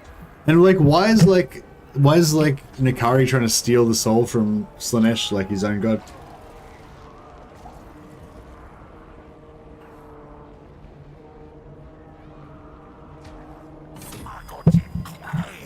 Hey Jeffrey Scholl, I think for long-time players this is the preseason. Yeah, that's exactly how I feel. This is just the preseason.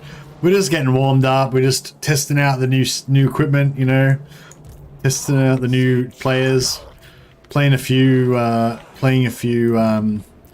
practice games, you know, a few exhibition matches just to keep the muscles moving and stuff like that. But yeah, having said that, yeah, like the Chaos Realms is not really a highlight for me. Ogres is a highlight for me. Ogres are really stand out, really cool faction, really fun to play, just very different the way they feel, and like, yeah, really cool. And sort of all the factions as well. Like all the Chaos factions are really different, feel really interesting. Looking forward to seeing what they're like when they get extra lords. Excuse me. I linked the Rift disable in the Discord general chat.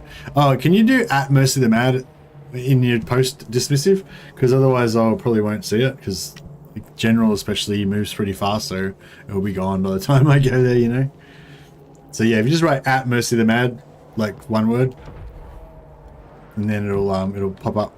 It'll show up all bright and shiny for me. Because yeah, it'll be a few hours before I check it, obviously. And, yeah. But yeah, I'll check it out. If it seems like something that would be valuable for other people, I'll post it in our resources section. So there's a resources channel in the Discord. The resources for Warhammer 3 is not very developed yet. The one for Warhammer 2 is really good. There's heaps of really useful resources in there, like short, like concise guides that you can look up to, you know, find out like all the Lord defeat traits, all the puzzle answers for all the different puzzles, you know, all the ancillary guides to how to get all the different followers, you know, all this sort of stuff. And that's what we want to get together for Warhammer 3 as well. But yeah, haven't got all that stuff available yet, unfortunately. But yeah, anything that's like a concise guide that's like clear and professional and accessible and stuff. That's, yeah, kind of collect that stuff in the resources channel.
Going through the motions.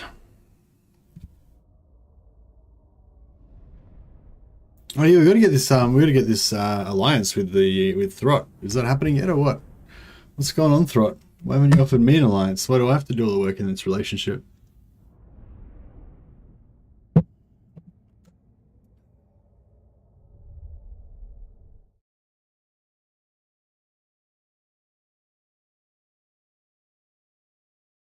I want to put in allied territory because you still get the... What? Is there a way to disable raiding on the camps? I want to put it into it. What? So you want to put it in allied territory, which still counts as enemy territory for the +20 enemy territory camp growth thing, but you don't want to take the penalties to your relationship with the faction that you're now raiding. Is that what you're saying, Andrew Tobias? I feel like you want your cake and you want to eat it too.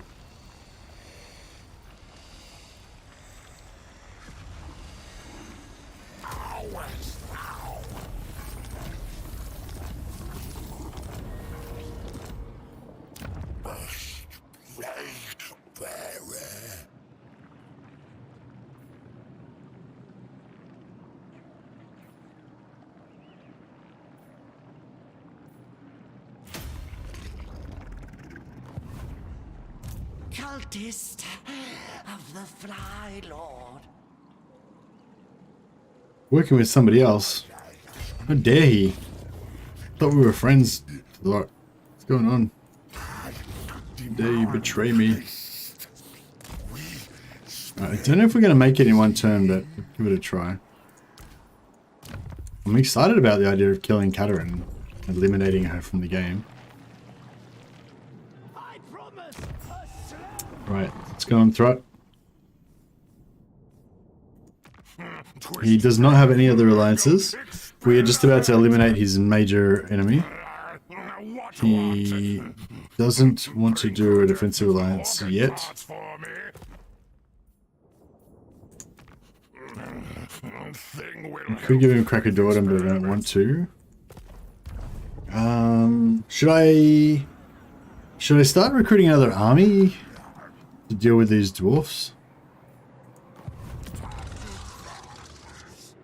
We'll wait and see if they come closer. Hopefully they'll go for Hopefully they'll go for Hopefully they'll go for Novchuzi, because it's close by and it's weaker. The plaguefather. The rotting poxmaker. We can, yeah, we'll go one more.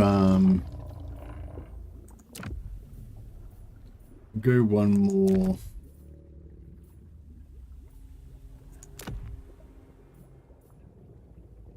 Cultist. And then we'll lay off the cultists for a while because they're expensive as fuck. Try and get this one down into the Empire a bit.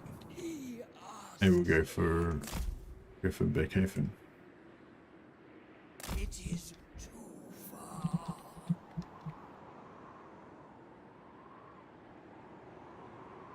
Our father has a plan for you. Yeah, that's gonna get taken back again pretty soon, so I don't think I'll bother building anything in there.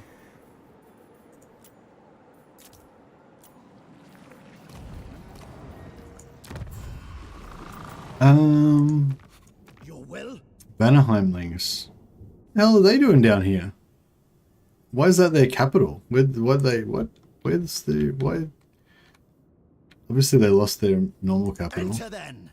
Are you after a drink? Defensive a alliance. fist fight, or both? I mean, yeah.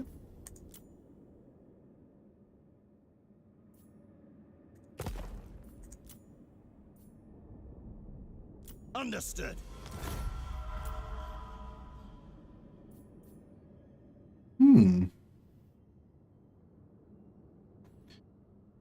So yeah, I think it was Andrew Tobias that picked up on this. I didn't realize, or somebody, or maybe it was somebody else, but yeah, it's like when you're trading regions, the region doesn't need to be the region doesn't need to border the other faction's region. That the province that the region's in needs to border the province that their regions are in. So this guy, we can trade him, you know, these regions because they're in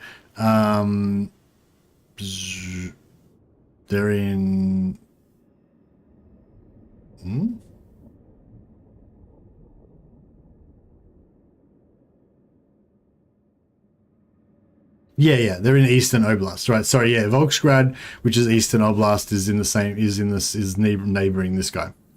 Yeah.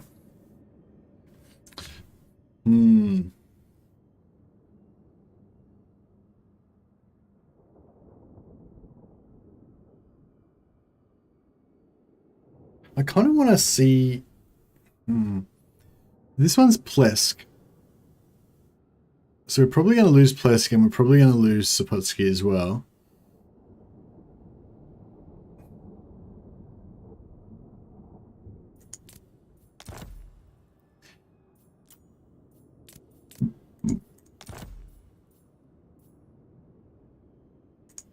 I was going to try and do a bit of real estate shenanigans there, but doesn't look like they want to offer us much money for it. I am Thrott, the unclean.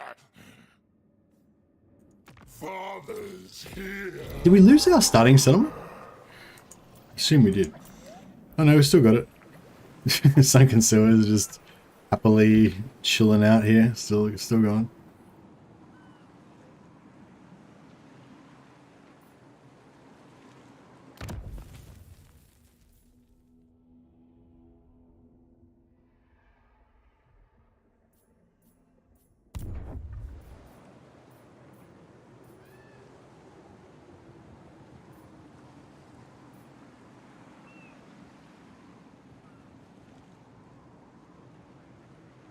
I don't know if I should build that up or not. It's probably relatively safe, but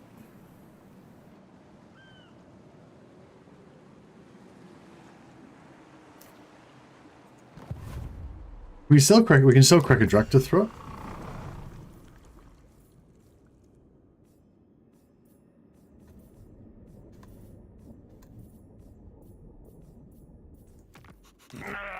Speak too slow. Nah, Cracker Drac's... Pokes down thing's brain. Make talk speak Actually, yeah, why can't we sell Cracker Drac? Because that's in the same province as Cracker Dordan. Maybe we can't sell because it's a capital? No.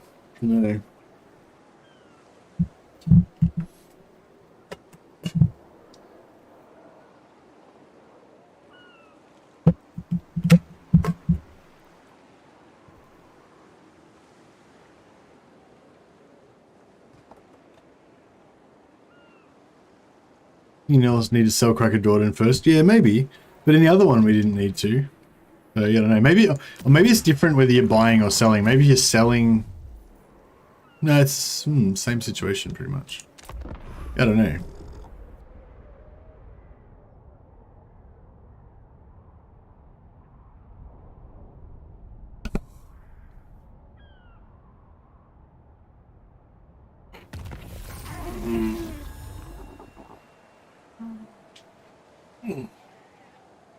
Maybe it's if they own a settlement that's inside the same province, then you can trade whatever you want. Like if they've already got a settlement that's in the province that you're trading, then you can do whatever you want. But if they're outside of the province, then you need to be next to the region.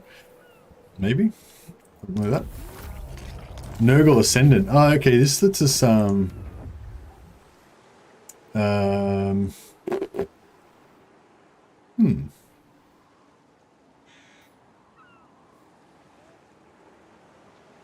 Casualty replenishment 20% local province. Wasn't it already 20%? Not sure what was more powerful about that. This was 50%, now it's 100, so that's good.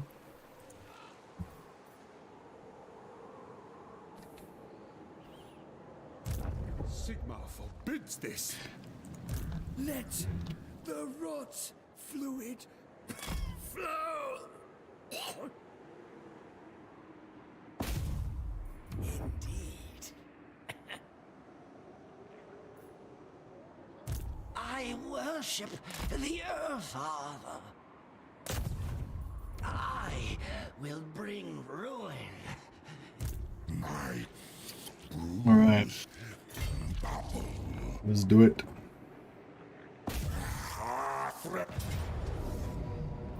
Oh man, check out this. A lot of guns.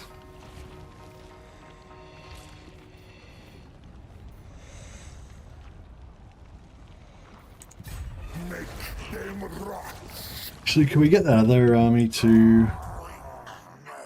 Oh man, this can't make it.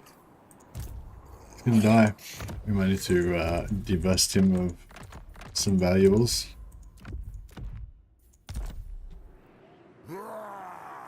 Yeah, you can stay in there and fight to the death. It's fine. It's a lot of gun. It is a lot of gun.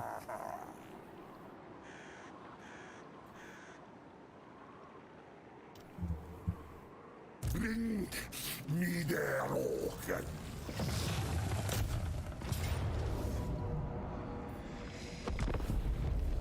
Alright, let's see how this is gonna go.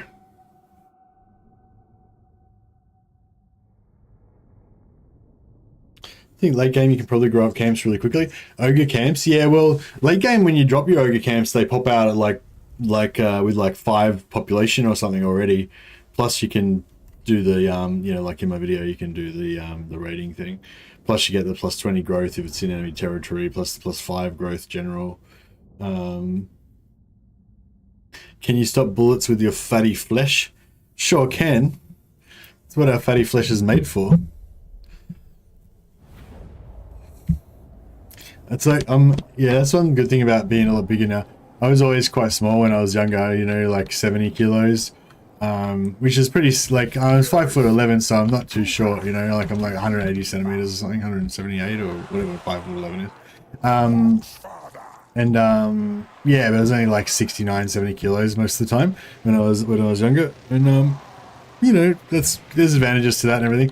But then, but yeah, then as I got older, obviously got bigger. I got up to like probably about 90 kilos, and that was probably a good weight for me. But then with COVID and everything, and just stopped doing any jiu-jitsu or any exercise or anything, so now up to like 110 kilos, which is definitely over my ideal weight. But at the same time, even though, like, there's a big part of me that's a bit embarrassed about being overweight and everything, but there's also a big part of me that's very satisfied with the bulk. It's just, it feels good to be solid. And the way I see it is, you know, you're like a blade of armor, you know? It's like being skinny and stuff is great for, like, you know, dodging around shit and like running really fast and all that sort of stuff. But if you absolutely positively have to get hit with a baseball bat, having an extra couple, you know, 20 kilos of fat around you, like, it's going to make it a lot more enjoyable. It's all about the built-in body armor. Mercy is ogre, confirmed. That's right. But yeah, I know. I'm still a bit torn about it. Like, I do want to lose weight. I was thinking about that this weekend again, because there was a lot of eating at the wake and stuff. Thinking about losing weight and stuff. But yeah, there is always that little part of in the back of my mind, and it's like, but it's good to be big. You know, I don't want to be small. But no, I do want to be small. I want to be smaller anyway. 90 kilos, which is what I was at before when I was training all the time, when I was reasonably fit. About 90 kilos. It was actually still pretty solid. I'd be pretty happy with that if I could get back down to 90.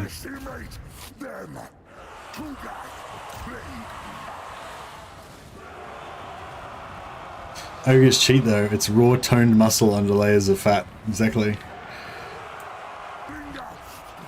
Same here. Went from 187, 100 kilo Jimbo to 120 kilo blob during COVID.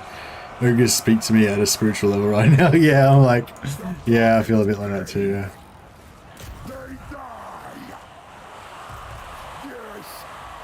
Yeah, I wasn't super fit or anything, but I was like, you know, I was pretty fit. I was like training like 4 times a week, and I was, you know, I didn't have a gut or anything.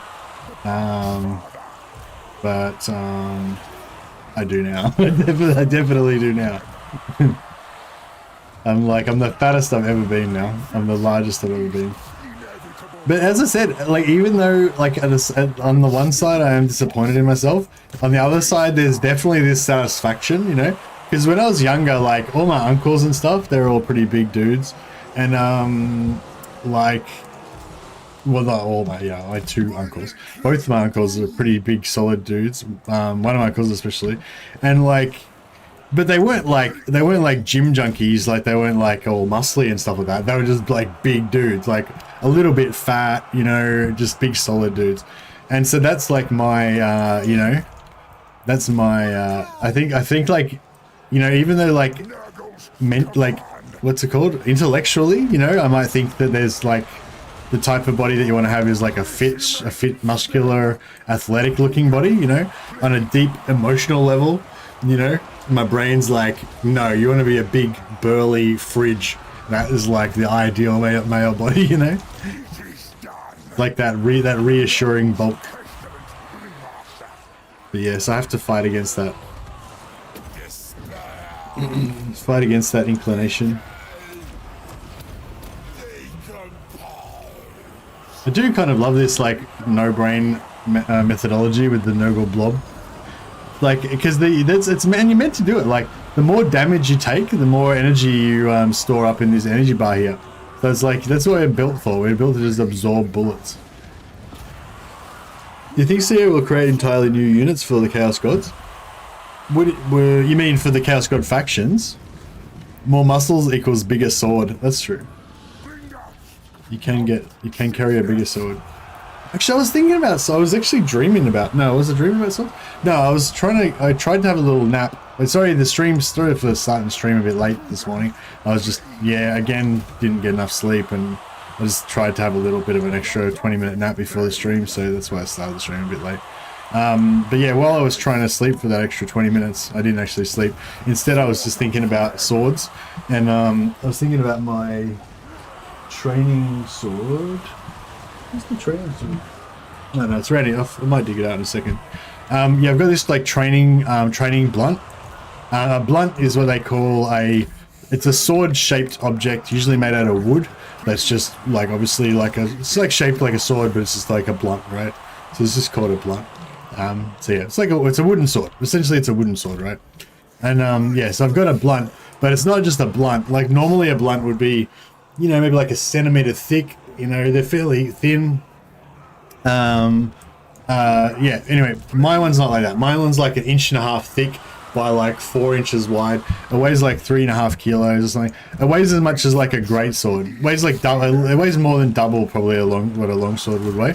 It's sort of like, you know how they have in Major League Baseball, how they have those like super heavy baseball bats that they used to like warm up their arms, or they'll grab like 3 bats and like swing 3 bats around instead of 1 to like warm up their arms.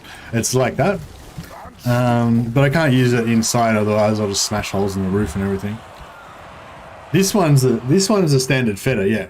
But I'm talking about a different one I've got that's like made out of a piece of oak. I think it is. Is it oak or redwood? I can't remember. It's made out of hardwood, like heavy hardwood. And it weighs like, yeah, a lot. We'll put weights on the end of the back. Yeah, so it's like that. And basically I used to use it. Oh shit. Probably should start concentrating on this game a little bit.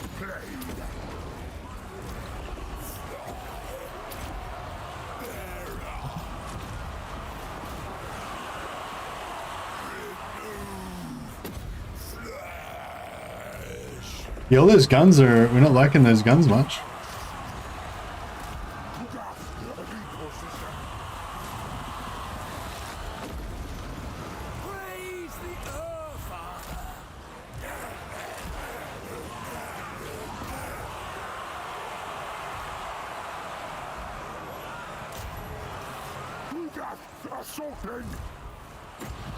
Grandfather embraces me.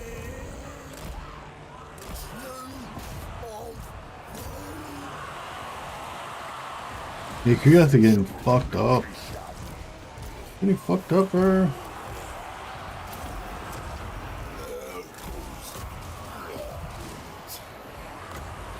My experiment succeeds. Kugath, plague.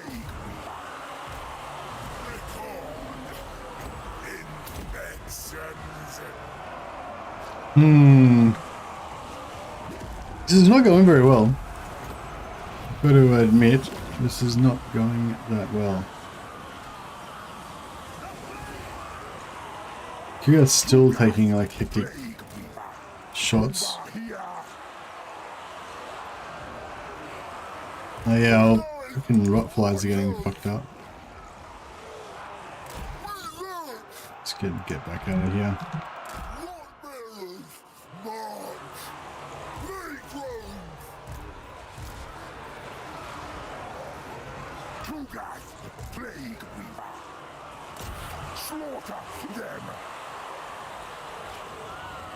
No, they're done. These guys should be done.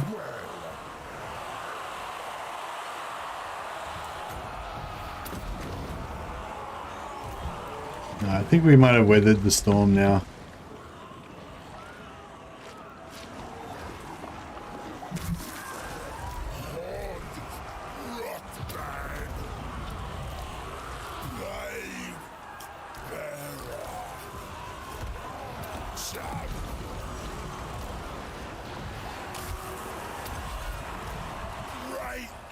It is done.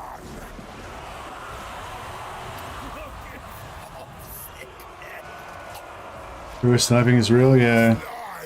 Pretty hectic. I think I should be going down pretty soon.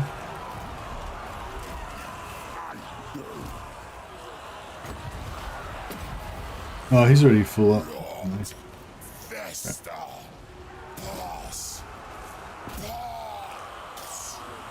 Alright, let's try and drop another blob there.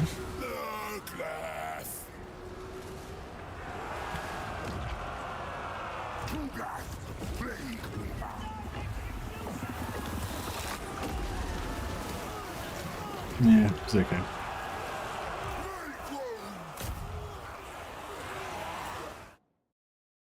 You like blunts? It says no, yeah. Not that kind of blunt.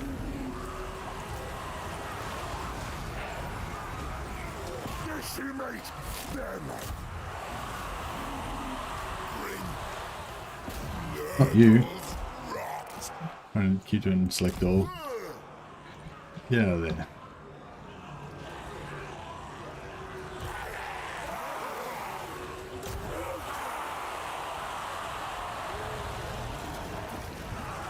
We get this Patro? No, we're trying.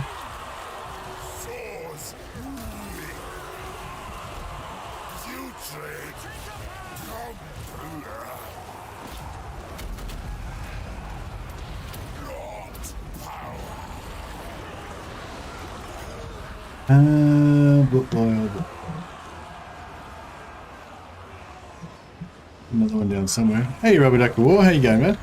Welcome, welcome.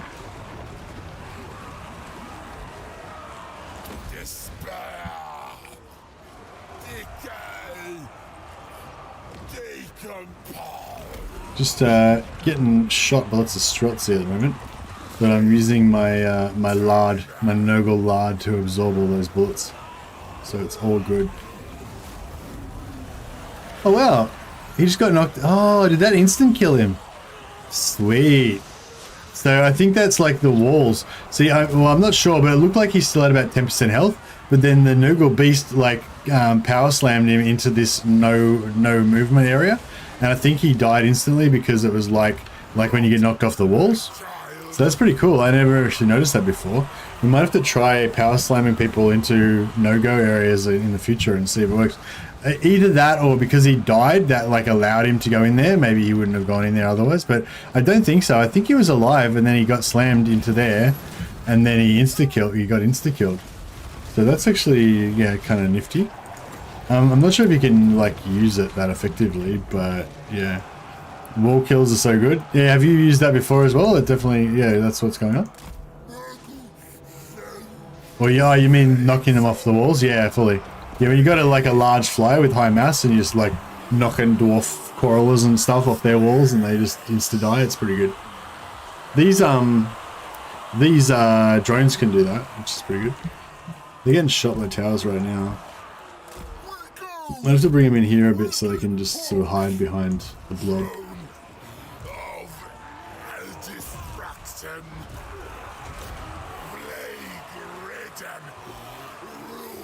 Yeah, Nurgle's struggling.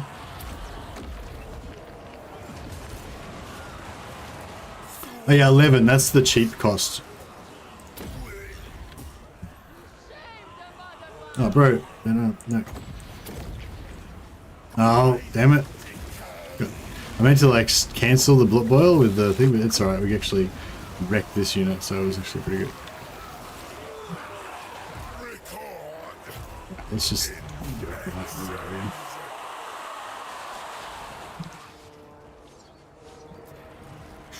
Yeah, Nurgle's, I mean, Kugath's struggling. Quack, bread please. Hey Imperial, how you going, man? I don't have any bread for you, sorry buddy.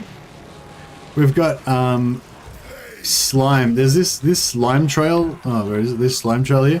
It's not made out of bread, but I feel like it'd be pretty nutritious. Like you could nibble that up.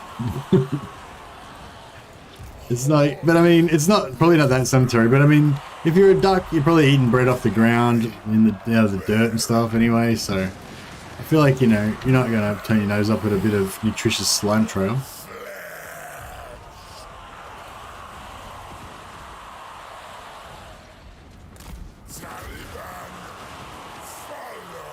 Yeah, we just basically just eat this fucking, this tower. Where's that tower coming from over here? Yeah, the tower's wrecking us.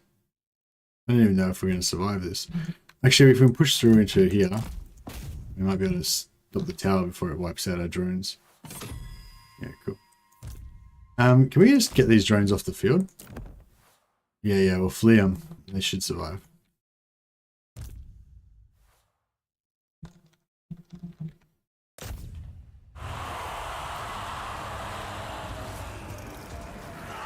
Oh dear. Well, that was a bit of a mess. Well, not a mess, but, you know, we died. Quack, quack, give us bread. There you go, Fang. How you going, man? I was just explaining, I don't have any bread, but I've got slime trails. That's the best we can do. If you see on the ground there's some yellow slime trail. We're kind of leaving that. Instead of scattering breadcrumbs, we're scattering, like, slime trails and maggots. Yeah, maggots. Yep. Apparently ducks eat maggots. Yummy, dipped in Nurgle juice. Yeah, it's like, yeah, it's Nurgle juice. It's kind of like runny egg yolk, you know, when you have like a boiled egg and you dip your toast in the egg yolk. Do you do that in America? I don't know if you do that in America, but I know that you do it in Britain. You definitely do it in Australia. Do a bit of dip your soldiers in the egg yolk. Plague ducks of Nurgle. Yeah, that's right. Looks like it's duck season around here. It does look like duck season. I used to until you said that. But you used to dip your toast in your egg until I said that it was like Nurgle slime. Yeah, it's probably not the best. I mean, apologies to anyone who's trying to eat boiled eggs right now. Probably not making it any easier. Yes, we do that with the egg yolk. Yeah, it's good, isn't it? I love egg yolk. My wife doesn't like egg yolk. Mrs. Mercy's like an anti-egg yolk person. She likes her eggs to be just dead. She likes you to like fry the egg, then turn it over, fry the other side, turn it back over, fry it some more. Just keep frying it until there's like no life left in the egg. Like she doesn't want the egg burnt, but she just wants like no yolk, no softness left in it at all. Wants it to just be all like crumbly powder in there. Which is, you know, kind of defeating the whole purpose of having the egg, I feel like. Which one's this? Volksgrad. Volksgrad. Yeah. Whatever.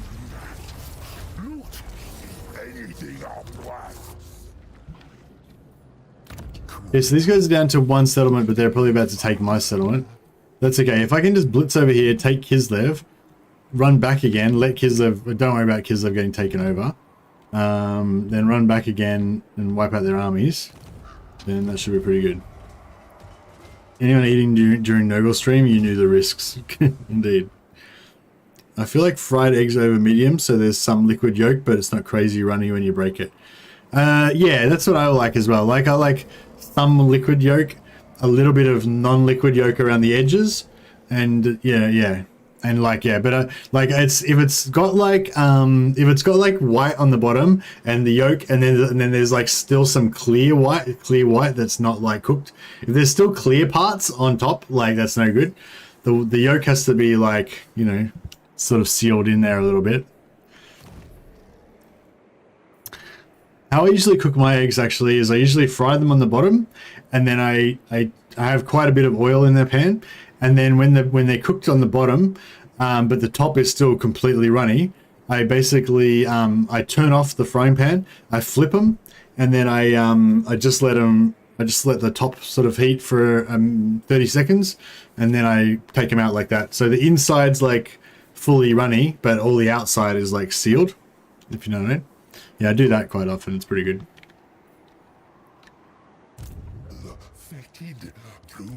But I like them. How did you say it? Over fried eggs over medium. Yeah, this is like American terminology. You guys have got all this like special terminology for how your eggs, you know, get done. In Australia, we don't know about that shit. We're just like eggs, please, and then we just however they come out, we just, you know, hope for the best. But yeah. Like if you wanted to order eggs over medium in Australia, you'd have to like describe it. You know, you'd have to say, yeah, I want it to be like some liquid yolk, but like blah, blah, you know, we didn't have like that shorthand for how to like just order your eggs the way you want.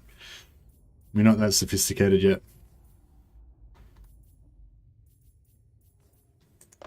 How do you do that? I imagine in England they would have some words for that, or in Britain. Is there anyone from Britain here? How do you order eggs, like, or do you just take the eggs? You know, in Britain there's a proper way to have your eggs, and you just have them the proper way. And if you don't like it, you just shut the fuck up and have your eggs the way that they're supposed to be.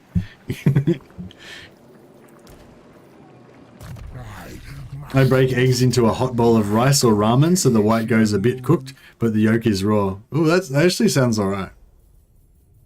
It depends how much cooked it got. Like, it'd have to be really cooked, really hot ramen, really hot rice so that it did actually cook it a bit. If it was like lukewarm and the egg just stays completely raw, I would let it, no. Blood Reapers, I'm British and I don't eat eggs, so I don't know. Alright, well that contributed absolutely nothing to the knowledge pool here at Blood Reapers. Apart from that, you don't eat eggs. That's useful. If I ever invite you over for breakfast, I won't give you any eggs. I'm most promising reagent. First scrambled eggs myself.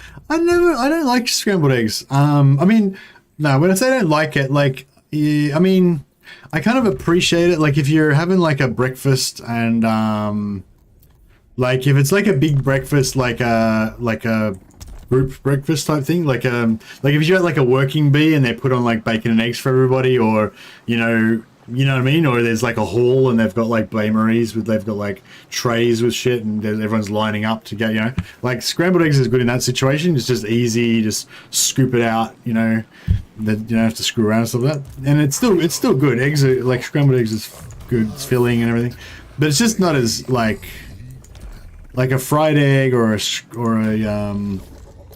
I feel like a fried egg or a eggs Benedict or a you know, or a poached egg or something. All of those type of eggs are more gourmet, you know. Whereas I feel like scrambled eggs is just like the mass-produced type eggs, you know. If you need to feed a lot of people, then scrambled eggs is the easy way to do it.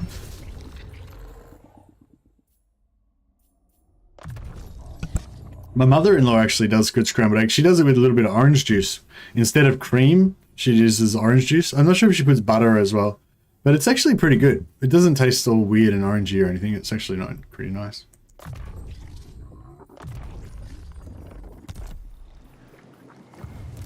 Nurgle's chosen. Oh, wait up. So yeah, Volksquad's not part of... Oh man, I'm confused now.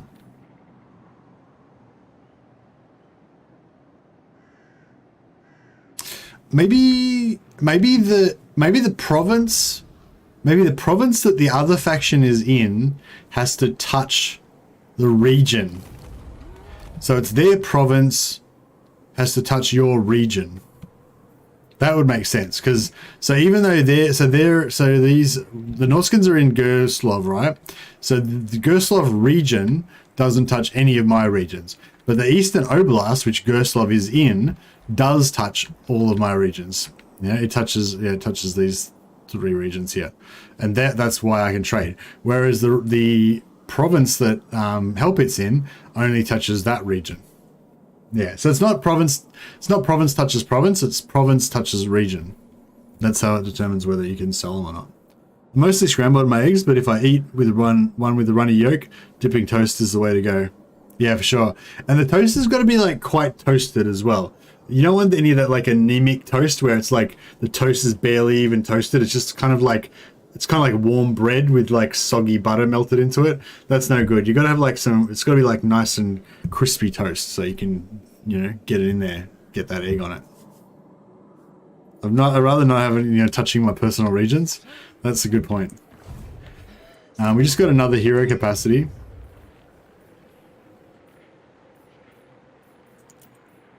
I'm kind of digging. I'm actually not really digging the death anymore. I'm kind of digging the Nurgle more now.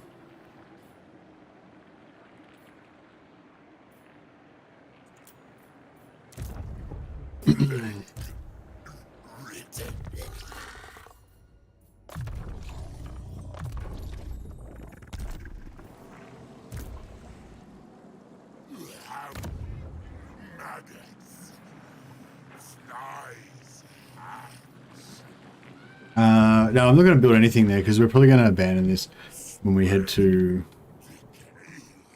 the next place.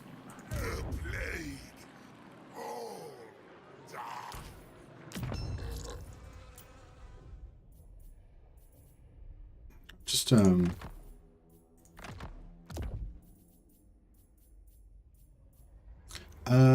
yeah, Forbidden Rod. Is this death? Oh, actually, no, not death. Put the Forbidden Rod on Nurgle. Trickster Shard? No, don't want that. We want the other Trickster Shard. Scroll Power? No, I don't want that. You... Armor? Any armor? That's pretty shit armor, but it'll do. And you can have some crappy armor. Weapon.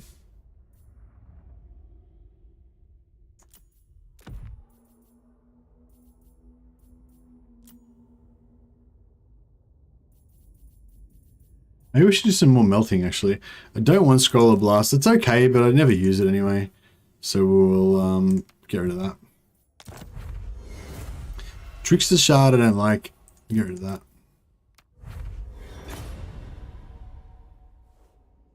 Was that the one that... Oh, nice. Regeneration. This is the one that somebody was telling me to put on Kugath. It's Talisman, though. So that's the... This is what I was saying, like... Kugath's got a Talisman of Preservation on him, right?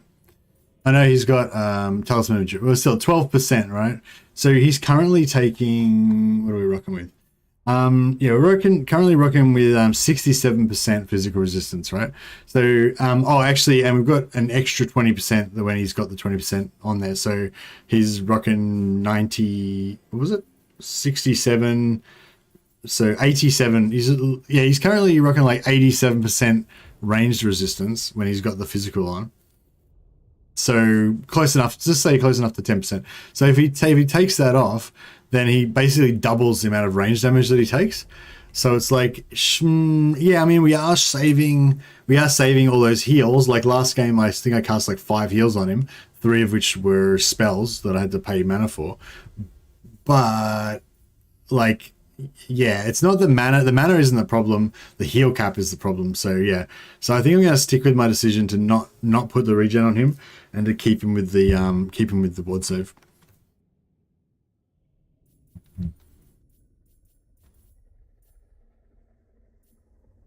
I don't know that caravan masters are immortal. Sorry, Nicholas. I don't know that they. Yeah, I don't know that they are. Don't know if it's just me, but I sort of feel like moving vortexes feel too risky now with the limited wins. Yeah, that's what I've been whinging about the whole stream. I don't like it. Rather get my pit of shades back, you know. I wouldn't mind whacking some vile seed on this bad boy. Doesn't really need it, but yeah. All right, what else have we got going on here? Forbidden Rod. Yeah, we'll keep them. They're good. Enchanted item. Crown of Command we don't really need. No, it's green though anyway. Talismans. No. Weapons. Yeah, well, Relic Sword and Biting Blade are like okay, but we don't really need them. Try and get a green. City Amulet, yeah, that's crap. Don't want that. Sword of Battle. Dragon Helm. No. Health Protection. Spell Resistance 20. Yeah, we'll get rid of those. Try and get a blue. Scroll of Leeching. Yeah, that's a piece of shit. Don't want that. Alright, well, that's, you know, we got a few things that were okay.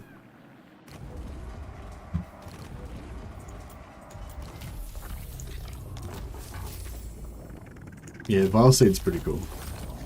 But we don't want it. Regen item would be nice on an Exalted Unclean one once one of them pops up. Yeah, we did have an Exalted Unclean one, but I suicided him. But we could make a new one.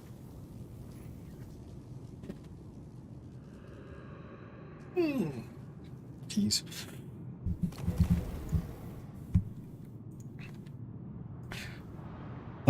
you fused brass cleavers. Why? Why, bro? It was an accident? Or did you just have a few of them already and didn't want any more? Yeah, addicted. Oh, you just couldn't. That's cool. So you were just so addicted to gambling on the next roll. You're like melting down good items. I'm gonna put this one on Cougar, so we got the extra 20% physical resistance. So now we should be rocking. Yeah, here we go. So he's got yeah, what's that? 65, 75, 85, 87. Yeah, 87% missile resistance for physical. So now he should be pretty sweet.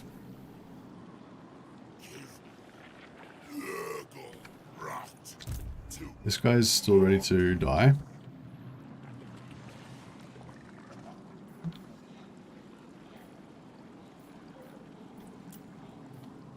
Did we get tier 3 yet? Yes. Cool.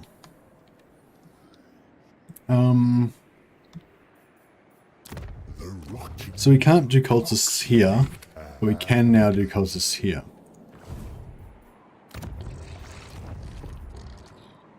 We've got 4 of them. So we get disciplined. Cultist of the plague god. I don't know, I might just wait for some more. Of the Fly Lord.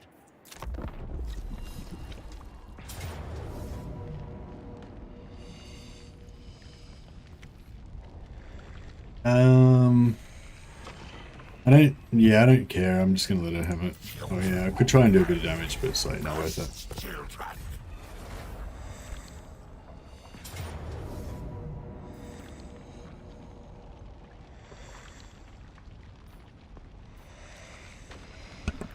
It's kind of the same. I mean, we could try and do a bit of damage, but it's probably not really worth it. Yeah, whatever.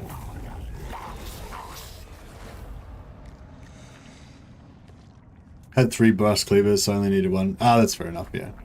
I probably would have kept 2 just so that you had 2, and then I would have kept the other one as a spare. For a second army or something, but yeah.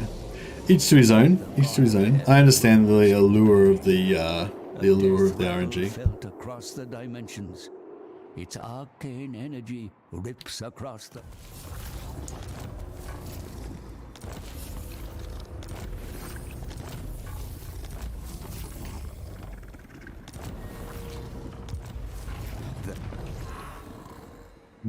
Okay.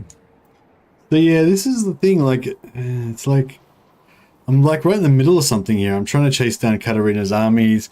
I could, if I had like another 5 turns, I could probably wipe Katarina off the base of the map. But now, if I don't follow through now, then, you know, she's just going to come back and blah, blah, blah. That's true.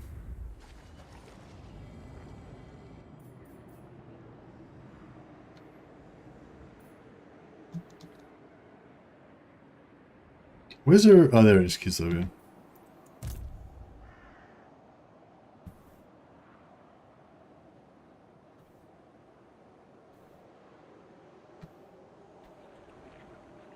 I don't know, should I just go into the Chaos Realm maybe?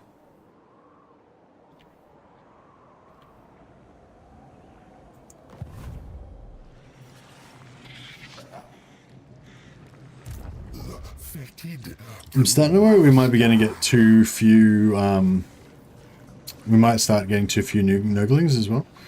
Yeah, I don't want to get it down too low, you know, where we don't have enough. I think, yeah, we're kind of, you know, getting down there. Alright, I might, go to the Dark Prince's realm, get us some more, you know, sweet bribes. I might actually call it a day, guys, because I'm pretty tired for some reason, again. I guess I'm just out of the loop because I've had a couple of days off and I've been sleeping normal time instead of... Normally I'm like kind of nocturnal. I'd stream during the night in Australia and sleep during the day or just sleep in the evening. But yeah, so I have to like reacclimatize myself again now, yeah. So yeah, pretty tired. But yeah, thanks for the super chats, and thanks for coming and checking out the stream. Yeah, I hope everything goes well in Russia and the Ukraine. Sorry everybody over there. I know, you know, when the powerful people in the world decide to do stuff, you know, unfortunately everyone else just has to kind of put up with it to a degree, I guess. You know. Yeah, and I know it's not like the people in Ukraine or the Russians that are doing anything. It's like the powerful people, you know. But yeah, whatever. Anyway, yeah, I hope everyone's you know, safe and well, and yeah, I'll catch you guys later. All right, see you guys.